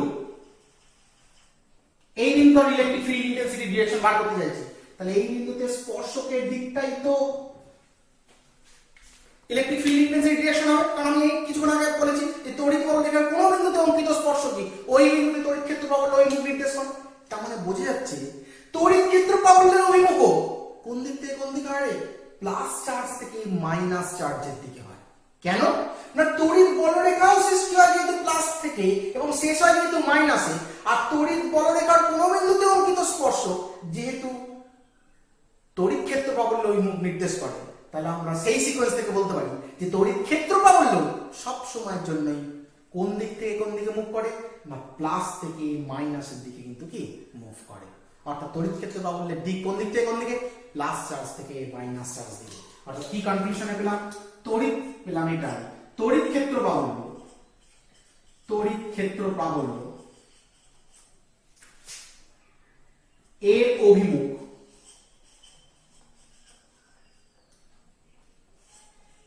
সর্বদা ধনাত্মক আধান থেকে ঋণাত্মক আধানের দিকে হয়। The direction of electric field intensity? Always from positive charge to negative charge. কারণ একটাই, কারণ পজিটিভ চার্জ থেকে electric lines of force production হয়, negative charge electric lines of force গিয়ে মিট করে। ইলেকট্রিক লাইন্স অফ ফোর্সের পুরো বিন্দুতে অঙ্কিত স্পর্শ কি ওই বিন্দুতে তড়িৎ ক্ষেত্র প্রাবল্যের অভিমুখ নির্দেশ করে। তাহলে যেহেতু অভিমুখ নির্দেশ করে, তাহলে এখানে পরিষ্কার বুঝতে পারছি যে তড়িৎ ক্ষেত্র প্রাবল্যের অভিমুখটাই তড়িৎ বলরেখার অভিমুখ। তড়িৎ বলরেখা প্লাস থেকে মাইনাসের দিকে যায়, তাই তড়িৎ ক্ষেত্র প্রাবল্য প্লাস থেকে মাইনাসের দিকে যায়। That is electric field intensity directed from plus charge to minus charge because electric lines of force originates from plus charge and terminates to minus charge. তাহলে আমরা বুঝতে পারলাম যে তড়িৎ ক্ষেত্র প্রাবল্য প্লাস থেকে মাইনাসের দিকে যায়, electric lines of force plus থেকে সৃষ্টি হয়, ইলেকট্রিক লাইন্স অফ ফোর্স মাইনাসের দিকে কি হয়, শেষ হয়। This is the property number 1। হয়েছে? আশা করি বুঝতে পেরেছি। এবার চলে আসবো আমরা প্রপার্টি নাম্বার 2।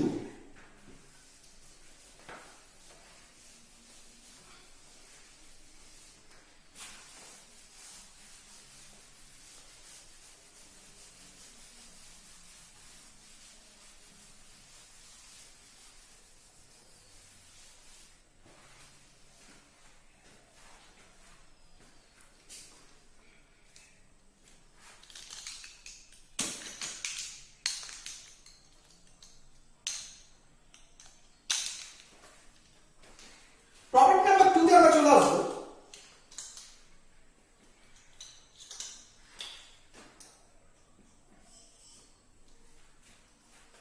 তড়িৎ বলরেখাগুলি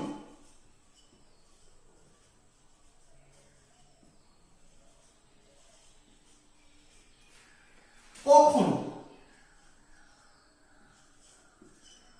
বদ্ধ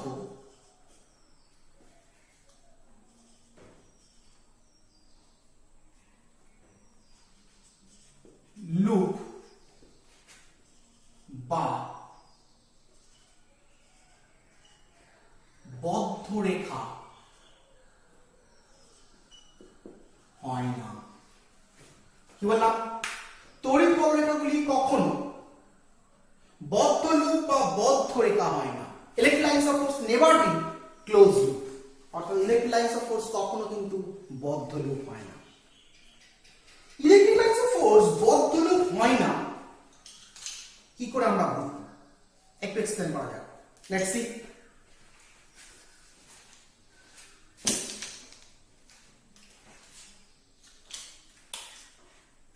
সাপোজ এটা হলো প্লাস কিউ চার্জ, এটা হলো মাইনাস কিউ চার্জ।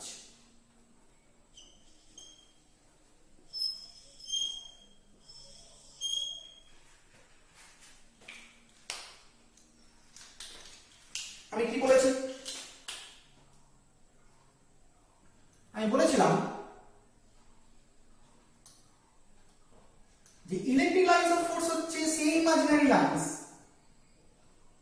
যে ইমাজিনারি লাইন্স কি করে প্রোডাকশন হয় না, কোন একটা ফ্রি আইসোলেটেড পয়েন্ট চার্জকে যদি ইলেকট্রিক ফিল্ডের মধ্যে ফেলে দিস, সেই চার্জ যে যে পথে মুভ করে সেই পাথটাই হচ্ছে electric lines of force.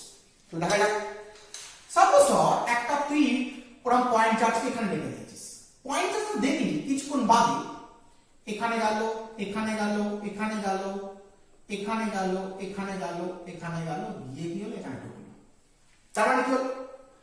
Electric lines of ফোর্সটাও কি হলো? ইলেকট্রিক লাইন্স অফ ফোর্স হয়ে গেল এটা।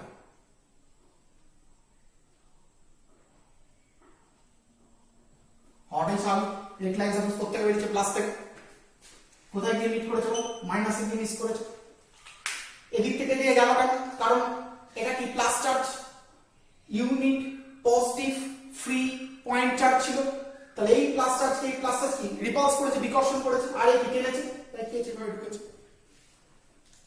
তাহলে বল এইটা হয়ে গেল একটা লাইন্স অফ ফোর্স, তড়িৎ বল।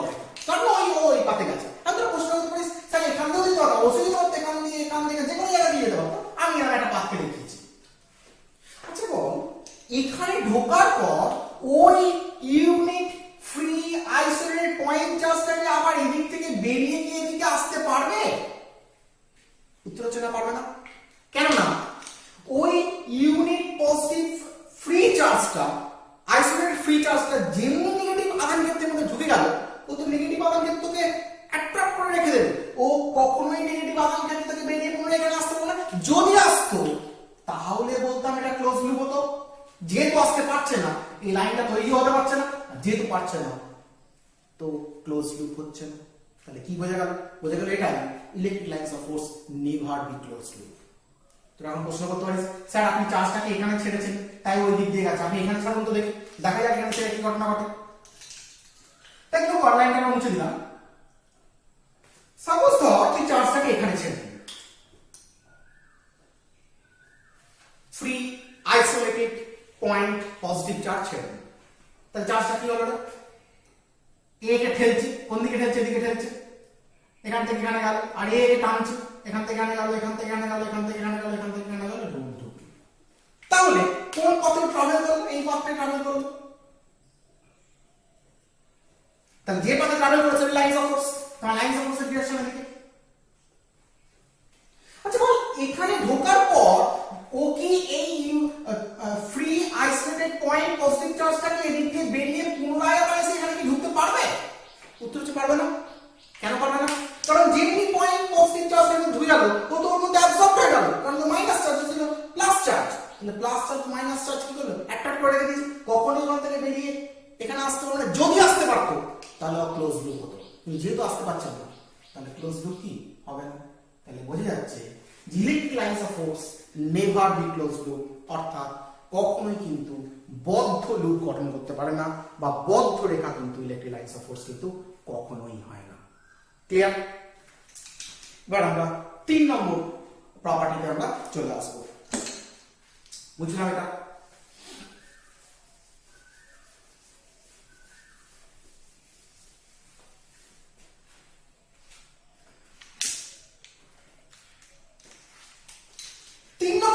কি বলছে?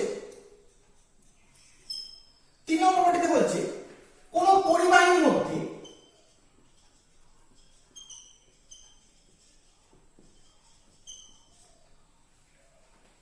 তড়িৎ বলরেখা উপস্থিতি থাকতে পারে না।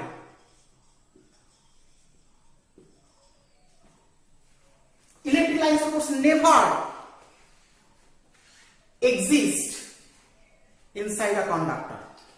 অর্থাৎ ইলেকট্রিক লাইনস অফ ফোর্স কোন পরিবাহীর মধ্যে কিন্তু কখনোই থাকতে পারে না, never exist inside the conductor. আর তোরা প্রশ্ন করবি, স্যার কেন এরকম হচ্ছে? পরিবাহীর মধ্যে কেন ইলেকট্রিক লাইনস অফ ফোর্স থাকতে পারছে না? একটু দেখা যাক কেন থাকতে পারছে না।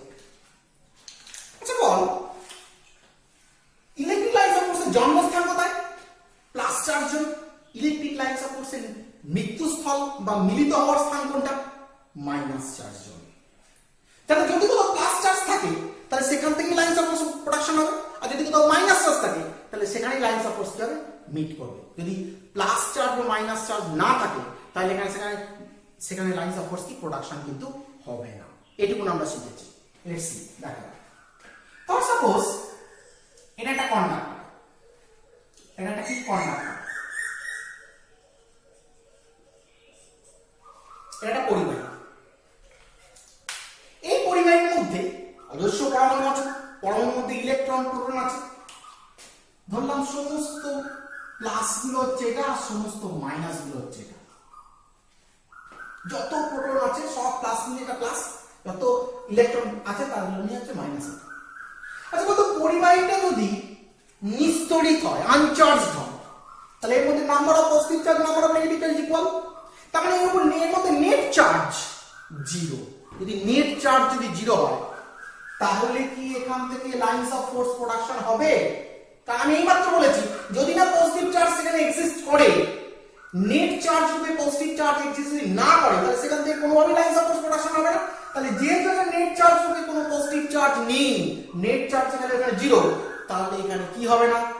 ইলেকট্রিক লাইনস অফ ফোর্সের প্রোডাকশন হবে না। আরে লাইনস অফ ফোর্স প্রোডাকশন হলে তবে না এর মধ্যে লাইনস অফ ফোর্স আছে কিনা ভাববো। তাহলে বোঝা যাচ্ছে যে পরিবাহীর মধ্যে লাইনস অফ ফোর্স কিন্তু কখনোই থাকতে পারে না। এখন তাহলে তোরা প্রশ্ন করতে পারিস, স্যার আপনি তো নিস্তড়িত বলে বলে দিলেন থাকতে পারে না। যদি এটা কোন একটা কিছু পরিমাণ চার্জ দিয়ে দিতাম তাহলে কি করে হতো, তাহলে তো তখন থাকতে পারতো। দেখা যাক থাকতে পারে কি পারে না। তো সাপোজ আমি এটাতে কিছু পরিমাণ চার্জ দিলাম, ধর আমি একটা বডি, এই বডিতে আমি কিছু পরিমাণ চার্জ দিলাম,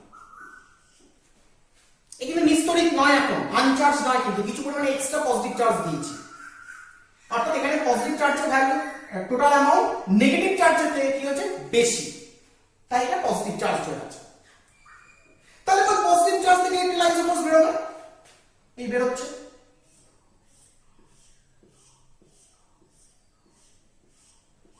এই ইলেকট্রিক লাইন সাপোজ বেরোচ্ছে, কারণ আমরা জানি ইলেকট্রিক লাইন সাপোজ প্রত্যেক প্রোডাকশনে প্লাস চার্জ থেকে প্রোডাকশন। আচ্ছা বলতো এই পজিটিভ এই ইলেকট্রিক লাইনস অফ ফোর্স গুলো কি ঘুরে আবার এসে এখানে ঢুকতে পারবে? এই কি ঘুরে আবার এসে এখানে ঢুকতে পারবে? বা এই কি ঘুরে আবার এসে এখানে ঢুকতে পারবে? এও কি ঘুরে এখানে এসে ঢুকতে পারবে?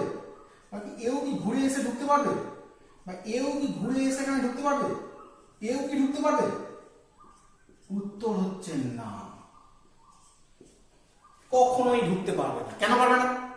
কারণ এখানে তো নেগেটিভ চার্জ নেই, পুরোটাই তো পজিটিভ হয়ে যাবে, ঢুকবে কোথা থেকে? কোনোভাবে ঢুকতে পারছে না। তাহলে কি হয় বল, যদি এখানে নেগেটিভ চার্জ থাকতো তবে না লাইনস অফ ফোর্স ভেতরে ঢুকতো, তবে না পরিবাহীর মধ্যে দিয়ে পাস করার একটা সম্ভাবনা তৈরি হতো। তাহলে ইলেকট্রিক লাইনস অফ ফোর্স তো ভেতরে ঢোকার প্রবণতাই অনুভব করছে না, সমস্ত ইলেকট্রিক লাইনস অফ ফোর্স কি হচ্ছে আউটলেট করে বাইরে বেরিয়ে চলে যাচ্ছে। এই যে আউটলেট করে বাইরে বেরিয়ে চলে যাচ্ছে, ওর ধারে পাশেই আসছে না। তাহলে যদি ধারে পাশেই যদি না আসে তাহলে পরিবাহীর মধ্যে কি করে electric lines of force pass করবে? বল, কোনোভাবেই পরিবাহীর মধ্যে electric lines of force pass করতে পারে না। যদি ওখানে যদি নেগেটিভ আধান ক্ষেত্র থাকতো তাহলে নাই ঢুকতো, তাহলে ঢোকার একটা প্রবণতা থাকতো। কিন্তু এর মধ্যে চার্জ দিয়েছিস, প্লাস চার্জ দিয়েছিস, মানে শুধু প্লাসই আছে, যেহেতু প্লাস আছে তাহলে সমস্ত লাইনস অফ ফোর্স ওখান থেকে বাইরে বেরোবে। তাহলে পরিবাহীর মধ্যে কি করে লাইনস অফ ফোর্স ঢুকবে, বা পরিবাহীর মধ্যে লাইনস অফ ফোর্স পাবো করতে? তাহলে বোঝা যাচ্ছে কোনো পরিবাহীর মধ্যে তড়িৎ বলরেখা কিন্তু কোনো অস্তিত্ব কিন্তু কি থাকতে পারে না। ঠিক একইভাবে যদি নেগেটিভ চার্জ না রাখতিস তাহলে কি হতো, সমস্ত লাইনস অফ ফোর্স এখান থেকে কি বাইরে বেরিয়ে যেত। এসে যদি বাইরে বেরিয়ে গিয়ে পুনরায় যদি এখানে এসে ঢুকতো তাহলে নয় বুঝতাম যে পরিবাহীর মধ্যে লাইনস অফ ফোর্স কিন্তু কি ঢুকতে পারে। কিন্তু যেহেতু এখান থেকে শুধুই নেগেটিভ চার্জ থাকবে, শুধুই বাইরে বেরিয়ে যাবে, কেউ ঢুকবে না এসে, সুতরাং কোন পরিবাহীর মধ্যে কিন্তু ইলেকট্রিক লাইনস অফ ফোর্স কিন্তু কি কোনোভাবেই এক্সিস্ট করে না। অর্থাৎ electric lines of force never exist inside the conductor. একটা কন্ডাক্টরের ভেতর কিন্তু ইলেকট্রিক লাইনস অফ ফোর্স কিন্তু কি থাকতে পারে না। এবার আমরা চলে আসবো প্রপার্টি নাম্বার 4।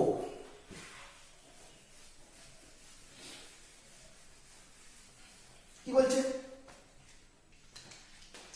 প্রপার্টি নাম্বার 4 এ বলছে দুটি তড়িৎ বলরেখা কখনো পরস্পরকে ছেদ করে না। বলছে two electric lines of force never intersect with each other। অর্থাৎ দুটো তড়িৎ বলরেখা কখনোই পরস্পরকে কি করবে না, ছেদ করবে না। আমি প্রশ্ন করতে পারিস যে কেন স্যার আপনি নাম বলছেন। ফর সাপোজ দুটো বলরেখা, এই একটা বলরেখা আর এই একটা বলরেখা, কোন পয়েন্ট ইন্টারসেক্ট করেছিল? এই পয়েন্ট ইন্টারসেক্ট করেছে। এবার আমি দেখি কি ঘটছে। আমি কিছুক্ষণ আগে তোদের বলেছি যে ইলেকট্রিক লাইনস অফ ফোর্স এর কোন পয়েন্টে যদি ট্যানজেন্ট ড্র করি সেই ট্যানজেন্টটা কার ডিরেকশন দেবে না, ওই পয়েন্ট ইলেকট্রিক ফিল্ডের ডিরেকশন দেবে। তাহলে এই পয়েন্ট দিয়ে যদি আমি এই কার্ভটার উপর ট্যানজেন্ট ড্র করি, ট্যানজেন্টের ডিরেকশন কোন দিকে হবে? এদিকে হবে। তাহলে এটা হচ্ছে কি electric field at this point. U1 হচ্ছে কি ইলেকট্রিক ফিল্ড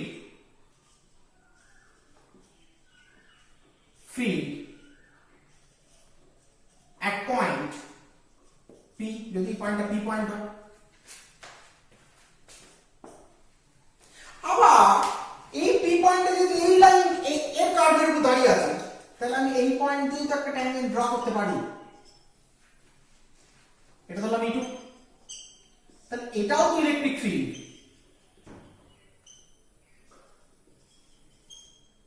ইন্টেন্সিটি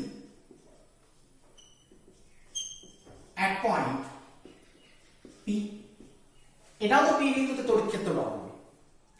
তাহলে কি হবে বল, এই লাইনটা তড়িৎ ক্ষেত্র প্রাবল্য আর এই লাইনটা তড়িৎ ক্ষেত্র প্রাবল্যর মান যদিও বা সমান ধরে নি, তড়িৎ ক্ষেত্র প্রাবল্যের দিকগুলো কি এক নয়? বুঝতে পারছিস যে এই পয়েন্ট তড়িৎ ক্ষেত্র প্রাবল্যের দিকে দিকে, এই পয়েন্ট তড়িৎ ক্ষেত্র প্রাবল্যের দিকে দিকে, এই পয়েন্টে তড়িৎ ক্ষেত্র প্রাবল্যের কোনো দুটো দিক থাকতে পারে নাকি? সেরকম তো আমরা শিখিনি।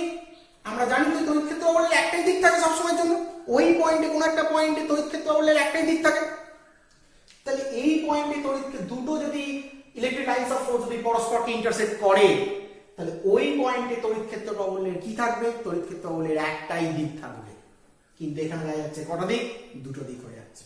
তাহলে বোঝা যাচ্ছে ইলেকট্রিক লাইনস অফ ফোর্স কখনোই কিন্তু পরস্পরকে ইন্টারসেক্ট করছে না, করতে পারে না, ছেদ করতে পারে না। ছেদ করলে কি হবে না, তড়িৎ ওই পয়েন্টে ইলেকট্রিক ফিল্ডের দুটো কিন্তু ডিরেকশন কিন্তু হয়ে যাবে, যেটা বাস্তবে কিন্তু সম্ভব নয়। তোরা মনে মনে এই প্রশ্ন করতে পারিস, স্যার আপনার অসুবিধা কি আছে? এখানে একটা ইলেকট্রিক ফিল্ড, এখানে একটা ইলেকট্রিক ফিল্ড আছে, আপনি দুটো ইলেকট্রিক ফিল্ডকে ভেক্টরিক্যালি যোগ করে একটা রেজাল্টেন্ট ইলেকট্রিক ফিল্ড তৈরি করে নিন না, তাহলেই তো হয়ে গেল, তাহলেই তো ডিরেকশনটা এইদিকে হয়ে গেল। অসুবিধা কি আছে? এই তো এই পি পয়েন্টে একটা ইলেকট্রিক ফিল্ড হয়ে গেল, তাতে আপনার অসুবিধা কি হলো? অসুবিধা অবশ্যই আছে। যদি এইটা ইলেকট্রিক ফিল্ড ধরে নিই, তাহলে আবার ইলেকট্রিক ফিল্ড ইন্টেন্সিটি ডেফিনেশন বা ইলেকট্রিক লাইনস অফ ফোর্সের ডেফিনেশনে কিন্তু কি চলে আসবে? ক্রাইসিস চলে আসবে। কেন? কারণ আমি বলেছিলাম ইলেকট্রিক ফিল্ড ইন্টেন্সিটি সব সময়ের জন্য তড়িৎ বলরেখার কোন বিন্দুতে অঙ্কিত স্পর্শকের দিক, অর্থাৎ tangent drawn at any point on the electric lines of force কেই কিন্তু কি করে? নির্দেশ করে।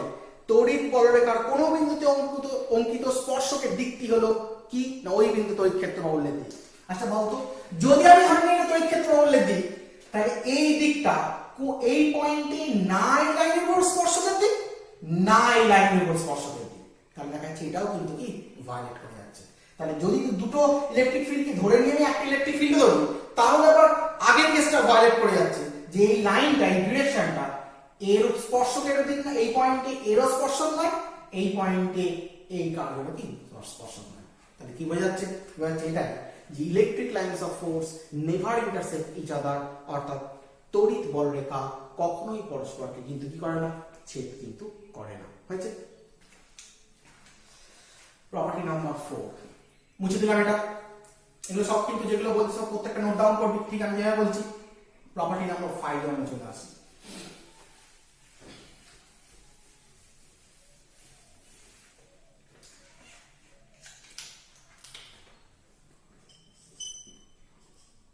কোন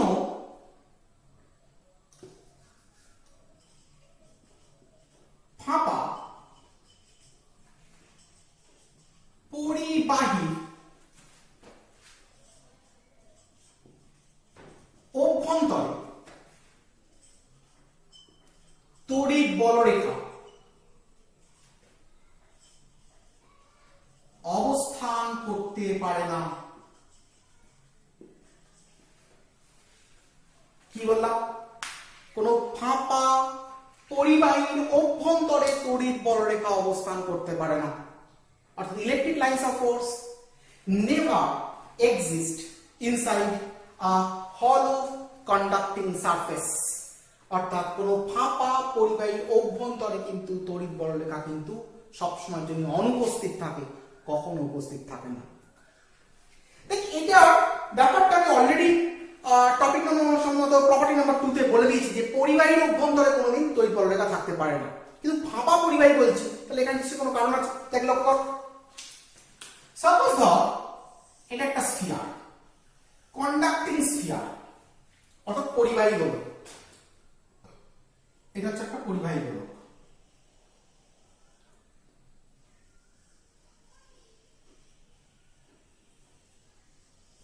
কন্ডাক্টিং স্ফিয়ার বা পরিবাহী গোলক।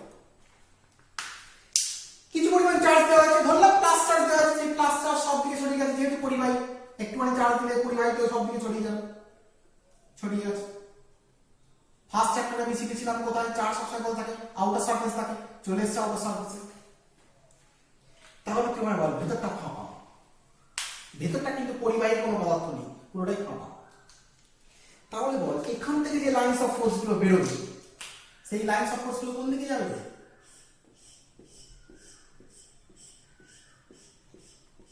এদিকে যাবে, কারণ লাইন্স অফ ফোর্স সবসময় প্লাস চার্জ থেকে বেরোবে, এদিকে বেরোচ্ছে। আচ্ছা বলি এই প্লাস চার্জ থেকে বেরোনোর পর কোনোভাবে কি ঢুকে আবার ভেতরে ঢুকে এদিক থেকে বেরোতে পারবে? কোনোদিনই বেরোতে পারবে না, কারণ চতুর্দিকে তো প্লাস চার্জ হয়ে আছে। যে চতুর্দিকে প্লাস চার্জ হয়ে আছে, ভেতরের ফাঁপা অংশে কিন্তু কোনো ইলেকট্রিক লাইন্স অফ ফোর্স নেই।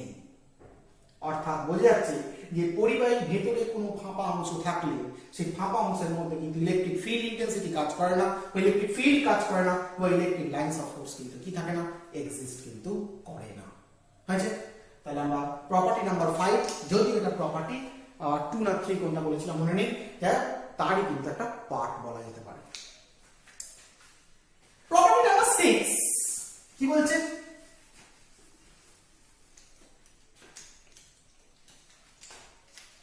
বলছে তড়িৎ বলরেখাগুলি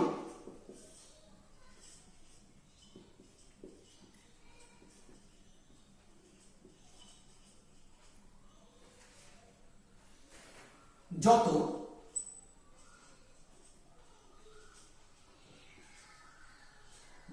ঘন সন্নিবিষ্ট হবে তড়িৎ ক্ষেত্র প্রাবল্যে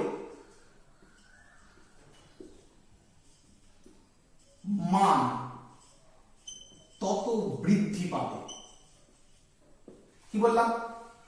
as electric lines of force are closely spaced, then electric field intensity gradually increases. অর্থাৎ যত ইলেকট্রিক লাইন্স অফ ফোর্স গুলো কাছাকাছি চলে আসবে, ঘন সন্নিবিষ্ট মানে কি একই জায়গার মধ্যে অনেক ইলেকট্রিক লাইন্স অফ ফোর্স ঢুকে পড়বে।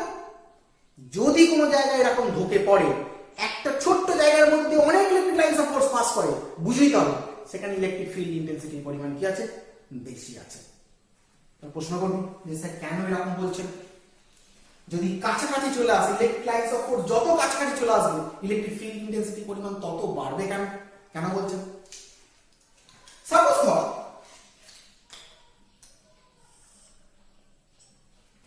এটা ইলেকট্রিক লাইন্স অফ ফোর্স, এটা ধর একটা ইলেকট্রিক লাইন্স অফ ফোর্স, এটা ধর একটা ইলেকট্রিক লাইন্স অফ ফোর্স।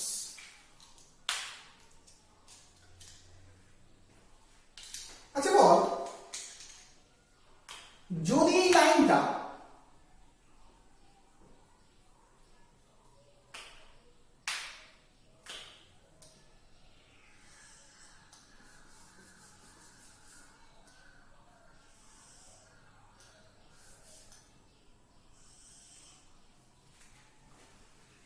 আচ্ছা যদি আমি এই পয়েন্টের কথাই ভাবছি, এই পয়েন্টের কথা ভাবছি, তারপর এখানে ইলেকট্রিক ফিল্ড ইন্টেন্সিটি কত? E। আচ্ছা একই লাইনের কথা ভাবছি,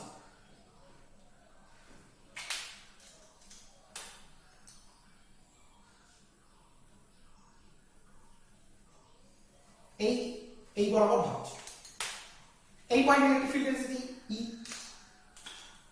যদি এইখানে ভাবি এই পয়েন্টের ফিল্ড ইন্টেন্সিটি এইদিকে কত E, আর যদি এইখানে ভাবি এইখানে ইলেকট্রিক ফিল্ড ইন্টেন্সিটি কত? E, কারণ অঙ্কিত স্পর্শকটা ইলেকট্রিক ফিল্ড ইন্টেন্সিটি। বল এইখানে যদি এদিক বরাবর ইলেকট্রিক ফিল্ড ইন্টেন্সিটি A হয়, তাহলে এইখানে এদিক বরাবর ইলেকট্রিক ফিল্ড ইন্টেন্সিটি কত হবে? অবশ্যই E হবে না। কত হবে? যদি অ্যাঙ্গেলটা থিটা হয়, এর এদিক বরাবর কম্পোনেন্ট কত হবে? E cos theta. ঠিক একইভাবে এদিক বরাবর ইন্টেন্সিটি কত হবে? যদি থিটা হয়, অ্যাঙ্গেলটা কত হবে? E cos theta. তুই চিন্তা করে দেখ, এইখানে ইলেকট্রিক ফিল্ড ইন্টেন্সিটি ছিল, এইখানে যখন চলে যাচ্ছি তখন কিন্তু এই দিক বরাবর ইলেকট্রিক ফিল্ড ইন্টেন্সিটি আর থাকছে না, কত হচ্ছে? E cos থিটা যাচ্ছে। বা যখন এইখানে দূরে চলে যাচ্ছি তখন এদিক বরাবর ইলেকট্রিক ফিল্ড ইন্টেন্সিটি কত যাচ্ছে? E cos থিটা হয়ে যাচ্ছে। কিন্তু যদি এরা কাছাকাছি থাকতো, ধর এরকম থাকতো, এই লাইনটা খুব কাছাকাছি চলে গেছে, কাছাকাছি চলে গেলে কেমন ঘটনাটা ঘটতো? ধর এই এই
কাছাকাছি চলে এসছে, এগুলো কিন্তু দূরে দূরে আছে, কাছাকাছি চলে এসছে। তাহলে দূরে দূরে যখন আছে তখন দেখা যাচ্ছে এখানে ইলেকট্রিক ফিল্ড ইন্টেন্সিটি যা, এখানে কিন্তু ওই দিক বরাবর ইলেকট্রিক ফিল্ড ইন্টেন্সিটি কিন্তু কি হয়ে গেছে, কমে গেছে, এখানেও কমে গেছে। কিন্তু তুই চিন্তা করে দেখ, এইখানে যদি তুই ভাবিস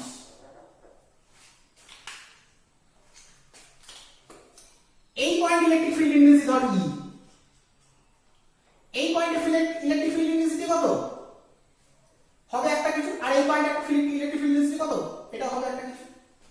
কিন্তু ঘটনা হচ্ছে এইখানে যে অ্যাঙ্গেলটা, এই অ্যাঙ্গেলটা হয়তো এখানেও তৈরি হয়েছে, কিন্তু অ্যাঙ্গেলের মানে এত কমে গেছে যে অ্যাঙ্গেলের ভ্যালু বুঝতে পারছিস, থিটা হলে যদি জিরো হয়ে যায় তখন ই cos থিটা ইকুয়াল টু কত হয়ে যাবে, ই হয়ে যাবে। তো এখানে এইটার ক্ষেত্রে অ্যাঙ্গেলের ভ্যালু, এইখানে ধর একটা অ্যাঙ্গেল হয়তো তৈরি হয়েছে, এখানে একটা অ্যাঙ্গেল হয়তো একটা তৈরি হয়েছে, এটা যদি বাড়াই বোঝা যাবে একটা অ্যাঙ্গেল তৈরি হয়েছে, কিন্তু এই অ্যাঙ্গেলটা টেন্স টু 0 ডিগ্রি, এখানেও এই অ্যাঙ্গেলটা টেন্স টু কত ডিগ্রি, 0 ডিগ্রি। তাহলে 0 ডিগ্রি যখন হয়ে যাবে ই cos থিটার ভ্যালু কত হয়ে যাবে, ই হয়ে যাবে, আমরা কি এই ভ্যালুটা চলে আসবে। তাহলে বোঝা যাচ্ছে এই ভ্যালুটা চলে আসবে মানে এর থেকে ভ্যালুটা কি হলো, বেড়ে গেল, ই অবশ্যই cos থিটার থেকে বড়। তাহলে বোঝা যাচ্ছে যত কাছাকাছি লাইনস অফ ফোর্স গুলো চলে আসবে তত তড়িৎ ক্ষেত্র প্রাবল্যের মান কিন্তু কি হবে, বাড়বে। আর দূরে দূরে যত লাইনস অফ ফোর্স চলে যাবে ওই একই লাইন বরাবর যদি হিসাব করা যায় তাহলে দেখা যাবে তড়িৎ ক্ষেত্র প্রাবল্যের মান কি হয়েছে, ক্রমশ কমে গেছে। হয়েছে? তাহলে কি বললাম না, তড়িৎ বর্ণনাগুলি যত ঘন সন্নিবিষ্ট হবে, যত কাছাকাছি চলে আসবে, কাছাকাছি চলে এলে সব স্ট্রেট লাইন হয়ে যাবে, কোনো কার্ভ লাইন থাকবে না। আর কার্ভ লাইন যদি না হয় তাহলে কি হয়ে যাবে না, কার্ভ লাইন না হলে কিন্তু ফিল্ড ইন্টেন্সিটি ভ্যালু কি থাকবে, একই থাকবে এবং বেড়ে যাবে। আর কার্ভ লাইন যত হবে তত কিন্তু ইলেকট্রিক ফিল্ড ইন্টেন্সিটি ভেক্টর রেজলিউশনের কারণে জন্য, ভেক্টর বিভাজনের কারণে জন্য ইলেকট্রিক ফিল্ড ইন্টেন্সিটি ভ্যালু কি হবে, কমে যাবে। তাহলে বোঝা যাচ্ছে যে তড়িৎ বর্ণনাগুলি যত ঘন সন্নিবিষ্ট হবে, যত ঘন সন্নিবিষ্ট হবে তড়িৎ ক্ষেত্র প্রাবল্যের মান তত কি হয়, বাড়বে। আর যত দূরে দূরে থাকবে তত তড়িৎ ক্ষেত্র প্রাবল্যের মান কি, ক্রমশ কমবে। As the electric lines of force closely spaced with each other, the electric field intensity gradually increases, and they are loosely spaced with each other, then their electric field intensity gradually decreases. The property number 6. এছাড়াও আরো একটা property আছে, সেই প্রপার্টিগুলো অতখানি গুরুত্বপূর্ণ property নয়, তোরা একটু study করলে দেখে নিতে পারবি। এই যে প্রপার্টি, 6টা প্রপার্টি আমি বললাম, এই 6টা প্রপার্টি হচ্ছে প্রাইম প্রপার্টি, এবং এই প্রপার্টিগুলো থেকেই যাবতীয় প্রপার্টি কিন্তু কি তৈরি কিন্তু হয়েছে। তাহলে আমরা ইলেকট্রিক লাইন্স অফ ফোর্সের দু ধরনের definition, electric lines of force থেকে ইলেকট্রিক ফিল্ড ইন্টেন্সিটির ধারণা, ইলেকট্রিক লাইন্স অফ ফোর্সের কোন পয়েন্টে ট্যানজেন্টটাই ইলেকট্রিক ফিল্ড ইন্টেন্সিটিকে ডিফাইন করে, ইলেকট্রিক লাইন্স অফ ফোর্সের ভেরিয়াস প্রপার্টি, প্রত্যেকটা প্রপার্টি আমরা জানলাম, প্রত্যেকটা প্রপার্টি কেন তৈরি হচ্ছে সেগুলোকেও কিন্তু আমরা কি করলাম, ব্রডলি কিন্তু কি করলাম, ডিসকাস করলাম। ভালো করে এগুলো কিন্তু আমাদের সিনসিয়ারলি দেখতে হবে। তাহলে আমাদের ইলেকট্রিক লাইন্স অফ ফোর্স কি হলো, কমপ্লিট হয়ে গেল।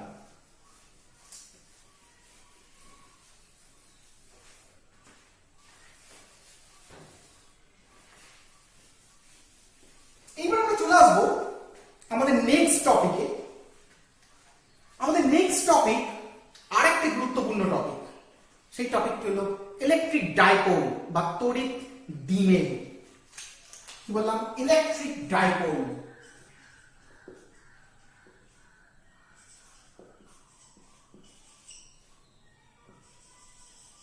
বা তড়িৎ দ্বিমেরু।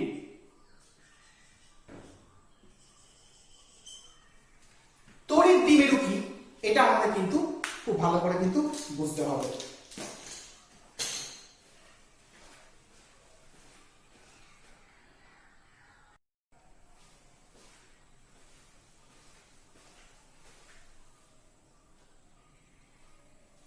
তাহলে আমরা কি বললাম, ইলেকট্রিক ডাইপোল বা তড়িৎ দ্বিমেরু। আচ্ছা, তড়িৎ দ্বিমেরু জিনিসটা কি আমরা আগে ভালো করে জেনে নিই যে electric dipole, what is electric dipole. Electric ডাইপোলটা কি আমরা আগে ভালো করে একটু জেনে নিই। বলছে দুটো সমান এবং বিপরীত তড়িতাধান, সমান মানে কিন্তু বিপরীত তড়িতাধান খুব অল্প দূরত্বে অবস্থান করে যে সংস্থা গঠন করে তাকে আমরা কি বলি না ইলেকট্রিক ডাইপোল বা তড়িৎ দ্বিমেরু। কি বললাম? দুটো সমপরিমাণ এবং বিপরীত ধর্মী তড়িৎ আধান খুব অল্প দূরত্বে অবস্থান করে যে সংস্থা গঠন করে তাকে আমরা কি বলছি তড়িৎ দ্বিমেরু বা electric dipole. The electric dipole is a system made up by combining equal and opposite charge separated by very small distance. Electric dipole কে সংজ্ঞাতে সবচেয়ে গুরুত্বপূর্ণ যে বিষয়টা সেটা আমি কি বললাম? বললাম দুটি ইকুয়াল চার্জ, ইকুয়াল ভ্যালুর চার্জ, কিন্তু কিরে বিপরীত ধর্মী তড়িৎ আধান, অপোজিট নেচারের চার্জ, অর্থাৎ একটা প্লাস হলে একটা কি মাইনাস, খুব অল্প দূরত্বে অবস্থান করে। দূরত্বটা কত হলো? আমরা 12। প্রশ্ন করতে পারি স্যার এল ধরতে পারতেন 12 ধরলাম, তার কারণ আছে। অল্প দূরত্বে অবস্থান করে যে সংস্থা তৈরি করছে, যে সিস্টেমটা তৈরি করছে, কম্পোজিট সিস্টেম যে তৈরি করছে, সেই কম্পোজিট সিস্টেমটাকে আমরা কি বলছি তড়িৎ দ্বিমেরু বা ইলেকট্রিক ডাইপোল। এখানে খুব গুরুত্বপূর্ণ বিষয় হচ্ছে এই small distance.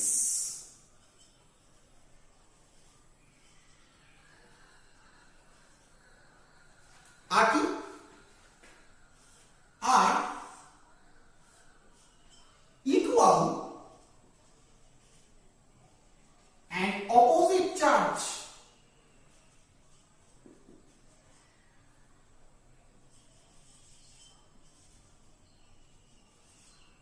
equal and opposite charge, এই তিনটে কথা কিন্তু সবথেকে গুরুত্বপূর্ণ বিষয়। স্মল ডিস্টেন্স কথাটা যদি না উল্লেখ করি তাহলে জিনিসটা কেমন হয়ে যাবে? জিনিসটা কেমন হয়ে যাবে?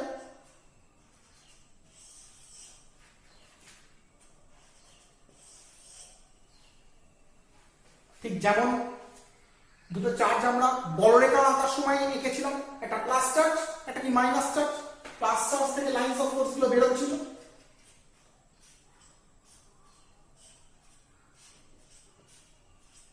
আর মাইনাস চার্জে লাইনস অফ ফোর্স গুলো কি করছিল? ঢুকছিল।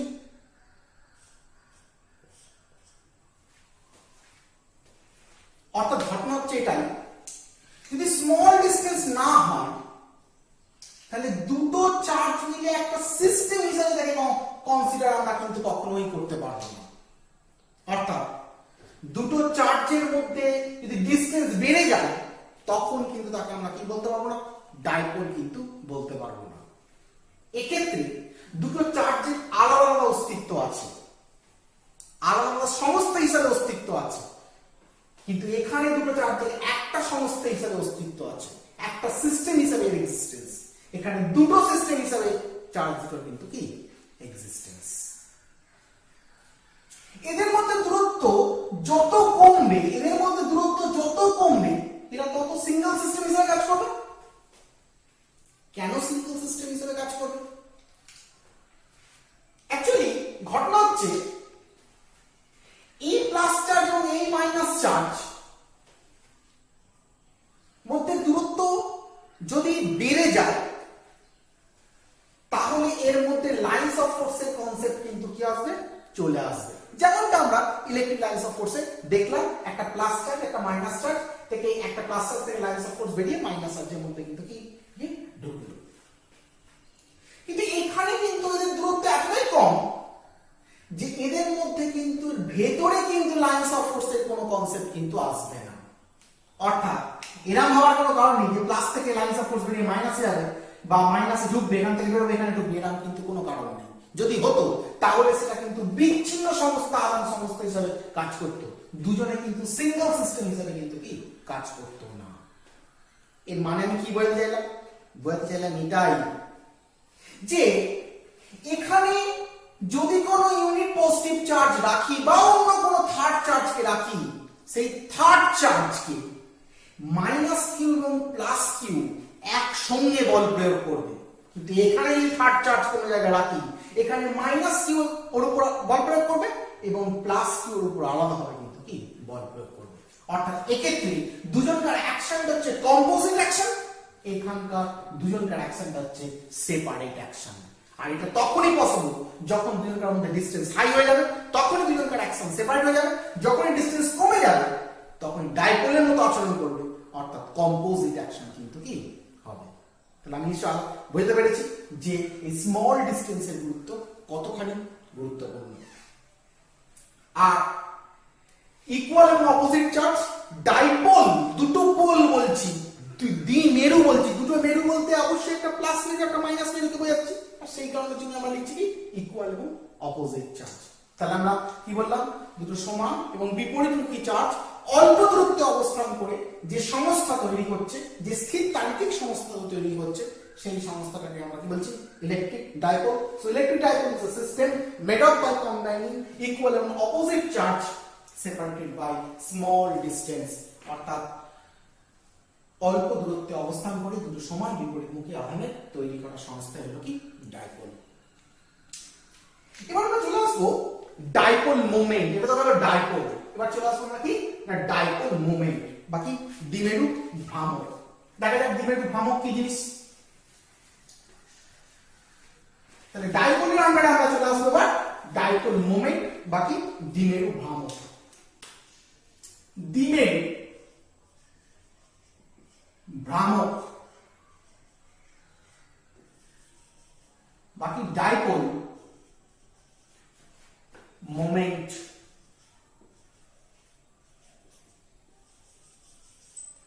দ্বিমেরু ভ্রামক। দ্বিমেরু ভ্রামকে আসার আগে আমরা যে জিনিসটা জানি সেটা একটু রিমাইন্ড করে নেব। আমরা বলের ভ্রামক ক্লাস 11-এ পড়েছিলাম। তো বলের ভ্রামকটা কি ছিল আমরা একটুখানি আগে দেখে নিই, বা বলের ভ্রামকের ভূমিকা কি ছিল সেটাও আমরা একটুখানি আগে দেখে নিই। বলের ভ্রামক বলতে আমরা কি বোঝাই, মোমেন্ট অফ ফোর্স বা বলের ভ্রামক। কি বললাম, মোমেন্ট অফ ফোর্স বা বলের ভ্রামক।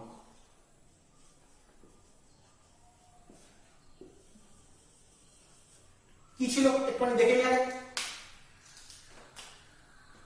যে কোনো একটা বডি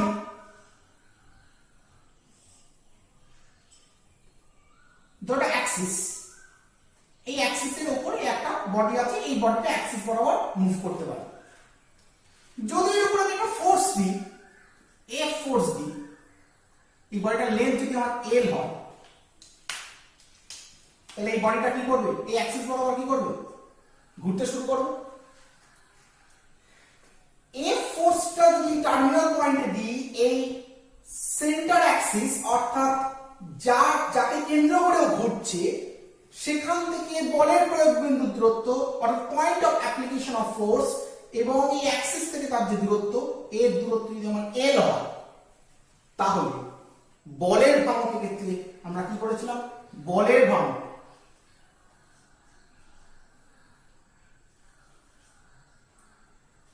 m ইকুয়াল টু কি লিখেছিলাম না এল এফ লিখেছিলাম, বা যদি ভেক্টর নোটেশন লিখি তাহলে m ভেক্টর ইকুয়াল টু লিখেছিলাম l ক্রস f। কি তাই তো? তাহলে কি বল এবং ঘূর্ণাঙ্ক থেকে বলের ক্রিয়ারেখার মধ্যে লম্ব দূরত্ব, এই দুইয়ের সমন্বয় বস্তুর মধ্যে যে ঘূর্ণন প্রবণতা সৃষ্টি হয়, সেই ঘূর্ণন প্রবণতাকে আমরা কি বলেছিলাম, বলের ভ্রামক। অর্থাৎ অ্যাক্সিস অফ রোটেশন এবং পয়েন্ট অফ অ্যাপ্লিকেশন ফোর্সের মধ্যে পারপেন্ডিকুলার ডিসটেন্স এবং ফোর্স, এই দুইয়ের কম্বিনেশনে বডির মধ্যে যে রোটেশনাল টেন্ডেন্সি তৈরি হয়, সেই রোটেশনাল টেন্ডেন্সিকেই আমরা কি বলেছিলাম, বলের ভ্রামক বলেছিলাম। তাহলে এটুকু আমরা জেনেছিলাম যে বলের ভ্রামক মানে কিন্তু কি দূরত্ব ইনটু বল। আমরা যদি ফিজিক্যালি দেখি মানে মড ফর্মে দেখি, ভ্যালু ফর্মে দেখি, তাহলে বলের ভ্রামক ইকুয়াল টু কি বলের প্রয়োগ বিন্দু অক্ষ থেকে দূরত্ব ইনটু কি বল। এরপর আমরা আরো একটা টার্ম শিখেছিলাম। কি শিখেছিলাম, মোমেন্ট অফ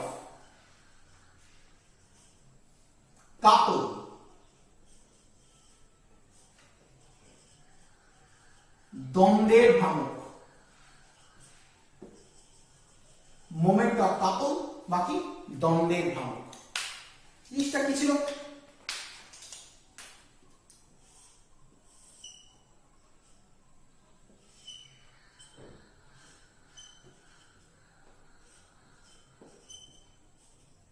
মনে করে দেখ, আমরা শিখেছিলাম ইকুয়াল প্যারালাল অপোজিট ফোর্স কে একসঙ্গে আমরা কি বলি? কাপল বলি। এই যে ইকুয়াল ফোর্স এটা প্যারালাল ফোর্স দুটো কি সমান্তরাল, এবং অপোজিট ফোর্স এটা নিচের দিকে এটা নিচের দিকে। এই যে ইকুয়াল প্যারালাল অপোজিট ফোর্স সমান সমান্তরাল বিপরীতমুখী বলকে একসঙ্গে কি বলা হয়? কাপল। তাহলে এখানে কাপল কত? F। তাহলে ঘূর্ণাক্ষ থেকে এর দূরত্ব কত বল? L। ঘূর্ণাক্ষ থেকে এর দূরত্ব কত বল? L। তাহলে মোমেন্ট অফ ফোর্স কি? এক্ষেত্রে মোমেন্ট অফ কাপল কি? দ্বন্দ্বের ভ্রামক।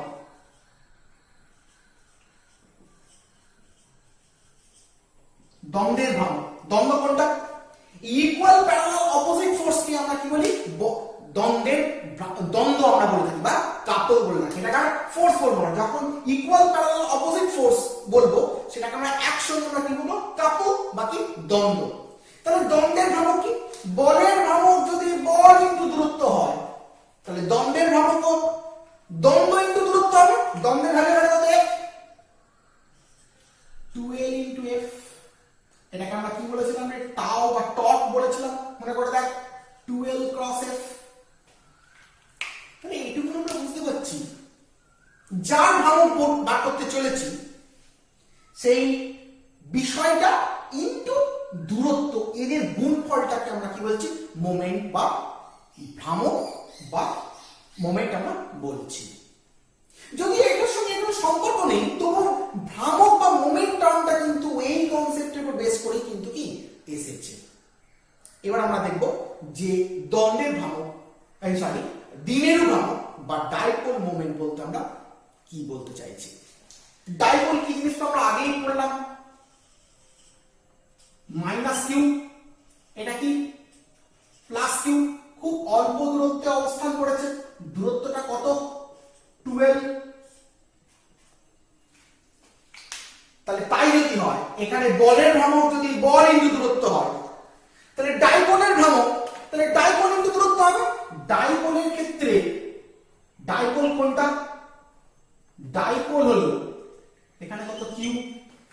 এখানে বল ছিল F, এখানে দ্বন্দ্ব বা কাপল ছিল কত? F।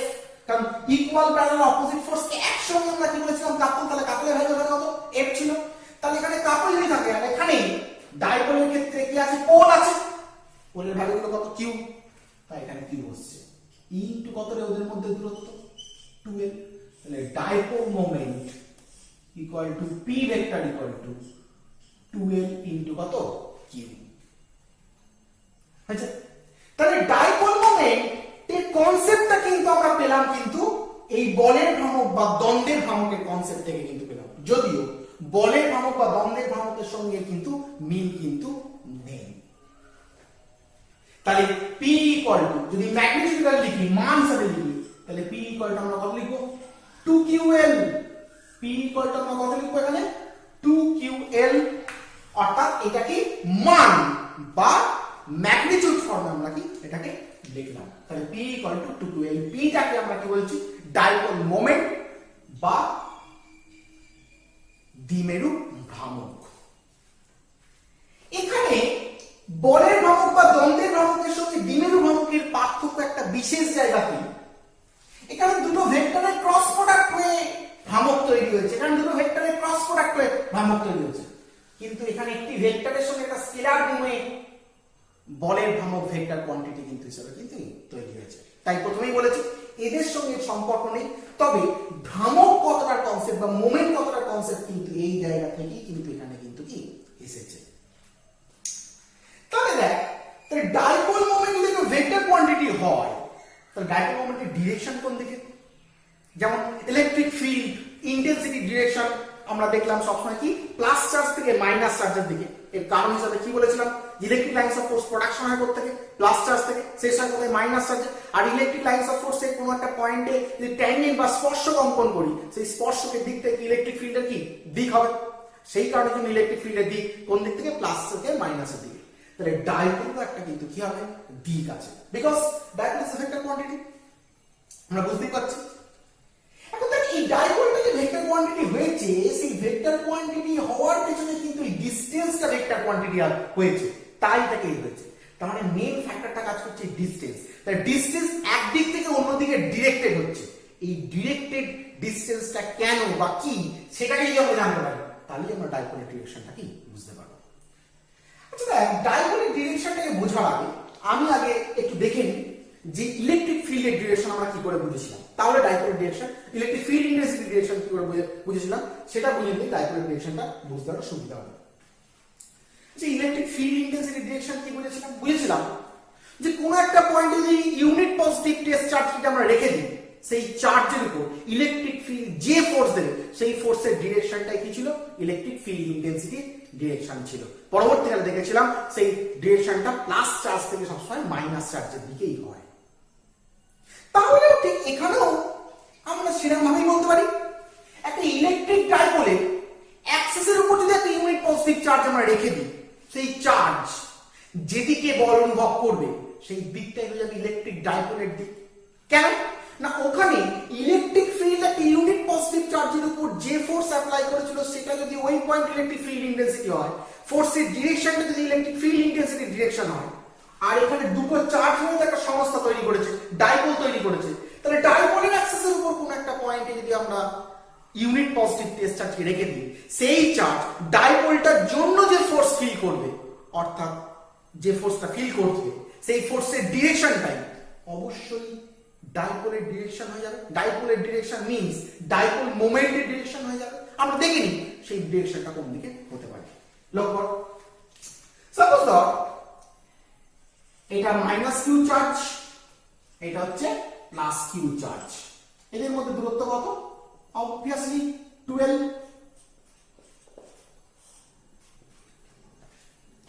এবার আমরা এর অ্যাক্সিসের উপর কোন একটা পয়েন্টে কি রাখবো বলেছি, ইউনিট পজিটিভ চার্জ রাখবো, আর দেখবো সেই চার্জটা কোন দিকে ফোর্স ফিল করছে, এটাই ওর অ্যাক্সিস।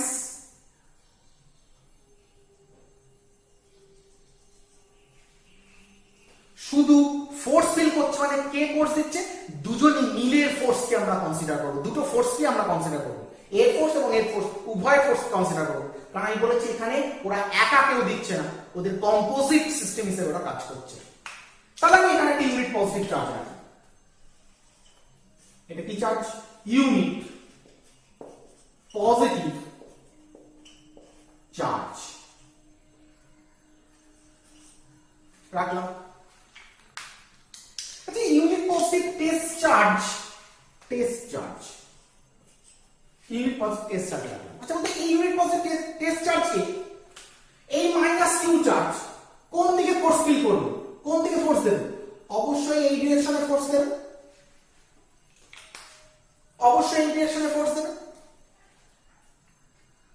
আবার এই প্লাস কিউ চার্জ, এই প্লাস কিউ চার্জকে কোন ডিরেকশনে ফোর্স দেবে, এই ডিরেকশনে ফোর্স দেবে, কারণ এই প্লাস কিউ চার্জকে দিকে ঠেলবে, রিপালস করবে, বিকর্ষণ করবে, আর এই minus Q charge plus Q চার্জকে ওর নিজেকে দিকে টানবে, অ্যাট্রাক্ট করবে। আচ্ছা বল, এই লাল রেড কালারে যে অ্যারো সাইনটা দিয়েছি, দেখ সেটা বড় দিয়েছি, ব্ল্যাক কালারে যে অ্যারো সাইনটা দিয়েছি সেটা কি ছোট দিয়েছি, এর অবশ্যই কারণ আছে। কি কারণ? আচ্ছা বল, মাইনাস কিউ চার্জের উপর যে ফোর্স দেবে, প্লাস কিউ চার্জকে এর উপর কি সেই ফোর্স দেবে? উত্তর হচ্ছে না, কখনোই দেবে না। কেন? আমরা কি শিখেছিলাম, ফোর্স F ইকুয়াল টু কত, 1/4πε0 Q1 Q2 বাই কত, R স্কয়ার। অর্থাৎ R এর ভ্যালু যত বাড়বে, ফোর্সের ভ্যালু তত কমবে, নিচের ফ্যাক্টরটা যত বাড়বে, এই ফ্যাক্টরটা কি হবে, বড় জিনিস দিয়ে যদি ভাগ করি, তাহলে ভাগ করলে কি হবে, ছোট পাবো। অর্থাৎ যত নিচের ফ্যাক্টরটা বড় হবে, এটির ভ্যালু তত কমবে। আচ্ছা বলতো, কিউ থেকে দূরত্ব অনেক বড়, কিন্তু এই মাইনাস কিউ থেকে দূরত্ব কম, তাহলে এই কিউ এর উপর যে পরিমাণ বিকর্ষণ বল দেবে, তার তুলনায় মাইনাস কিউ এর উপর যে আকর্ষণ বল দেবে, সেই আকর্ষণ বলটা কি অনেক বেশি। আর দুজনের ভ্যালু কিন্তু এক কিউই আছে, তো ভ্যালু নিয়ে কোনো সমস্যা নেই। যেহেতু ডিসটেন্স এর ক্ষেত্রে বেশি যাচ্ছে, কম বিকর্ষণ বল দিচ্ছে, বেশি আকর্ষণ বল দিচ্ছে, ফলে নেট ফোর্স যেটা কাজ করবে কোন দিকে কাজ করবে? এই দিক বরাবর নেট ফোর্স কাজ করবে। ঠিক আছে, তাহলে বোঝা যাচ্ছে যদি একটা ইউনিট পজিটিভ চার্জকে এখানে রেখে দিই তাহলে ইলেকট্রিক ডাইপোলের জন্য নেট ফোর্স এই দিকে কিন্তু কি কাজ করছে। এই দিকটা মানে কোন দিকে? মাইনাস কিউ থেকে প্লাস কিউ এর দিক। পরিষ্কার হয়ে যাচ্ছে, মাইনাস কিউ থেকে প্লাস কিউ এর দিকে, এই দিকটা মানে মাইনাস কিউ থেকে প্লাস কিউ এর দিক। তাহলে ইলেকট্রিক ডাইপোলের অ্যাক্সিসের উপর কোন একটা ইউনিট পজিটিভ চার্জকে রেখে দিলে সেই চার্জ মাইনাস কিউ থেকে প্লাস কিউ এর দিকে কিন্তু কি ফোর্স কিন্তু ফিল করছে। তাহলে আমরা পরিষ্কার বুঝতে পারছি ডাইপোল মোমেন্টের ডিরেকশন কোন দিক থেকে কোন দিকে? মাইনাস কিউ থেকে প্লাস কিউ এর দিকে। এখন তোরা প্রশ্ন করবি স্যার আপনি এই দিকে রেখেছেন বলে মনে হচ্ছে, আপনি প্লাস কিউ চার্জটাকে এই ইউনিট পজিটিভ চার্জটাকে এই দিকে রেখে দেখান তো, দেখা যাক এদিকে কি হয়। যদি আমি ধরলাম এবার এই দিকে টেস্ট চার্জটাকে রেখেছি, unit positive test charge, unit positive test charge এদিকে রেখেছি, তাহলে বল এই টেস্ট চার্জকে এই প্লাস কিউ কোন দিকে ফোর্স দেবে?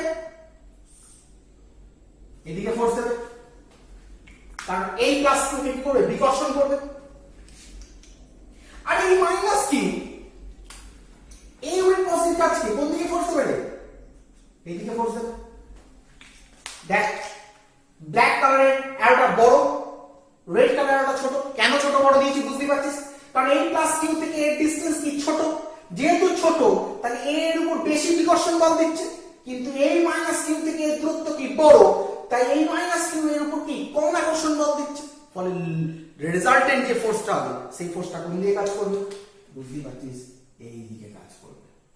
তাহলে বল ইউনিট পজিটিভ চার্জকে অ্যাক্সিসের উপর এখানেই রাখিস বা এখানেই রাখিস, ওর ডিরেকশন, ওর উপর অ্যাপ্লাই হওয়া ফোর্সের ডিরেকশন কোন দিকে কাজ করছে? এর ক্ষেত্রেও মাইনাস থেকে প্লাসের দিকে, আর এখানে রাখলে ক্ষেত্রেও কিন্তু এই দিকে অর্থাৎ মাইনাস থেকে প্লাসের দিকেই কাজ করছে।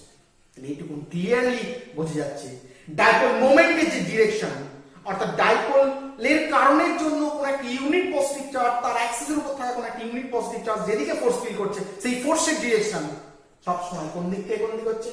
মাইনাস কিউ থেকে প্লাস কিউ এর দিকে হচ্ছে, অর্থাৎ মাইনাস চার্জ থেকে প্লাস চার্জের দিকে হচ্ছে। কিন্তু দেখ আমরা ইলেকট্রিক ফিল্ড ইন্টেন্সিটি যখন পড়েছিলাম, ইলেকট্রিক লাইন্স অফ ফোর্সের কনসেপ্ট দিয়ে আমরা দেখেছিলাম যে ইলেকট্রিক ফিল্ড ইন্টেন্সিটি সবসময় কোন দিক থেকে কোন দিকে কাজ করে? প্লাস থেকে মাইনাসের দিকে। তাহলে আমরা বলতে পারি ইলেকট্রিক ফিল্ড ইন্টেন্সিটি প্লাস থেকে মাইনাস দিকে কাজ করে, আর ডাইপোল মোমেন্ট অর্থাৎ দ্বিমেরু ভ্রামক কিন্তু মাইনাস থেকে প্লাসের দিকে কিন্তু কি করে? কাজ করে। কেন কাজ করে আমি এক্সপ্লেন করলাম। তাহলে direction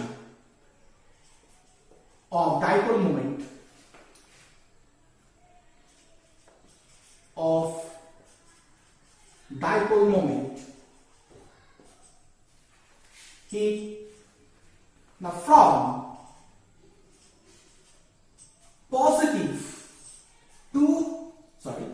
from negative to positive, এখানে ডাইপোল মোমেন্টের ডিরেকশন, কার ডিরেকশন?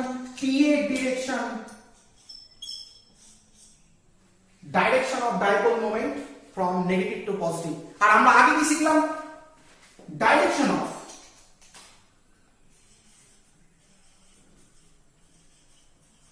ইলেকট্রিক ফিল্ড ইন্টেন্সিটি, এটা কি দিয়ে ডিনোট করেছিলাম? ক্যাপিটাল ই দিয়ে ডিনোট করেছিলাম। এটা কোন দিক থেকে কোন দিকে? From plus VD to minus VD, অর্থাৎ তড়িৎ ক্ষেত্র বললো সবসময় ধনাত্মক আধান থেকে ঋণাত্মক আধানের দিকে কাজ করবে, আর দ্বিমেরু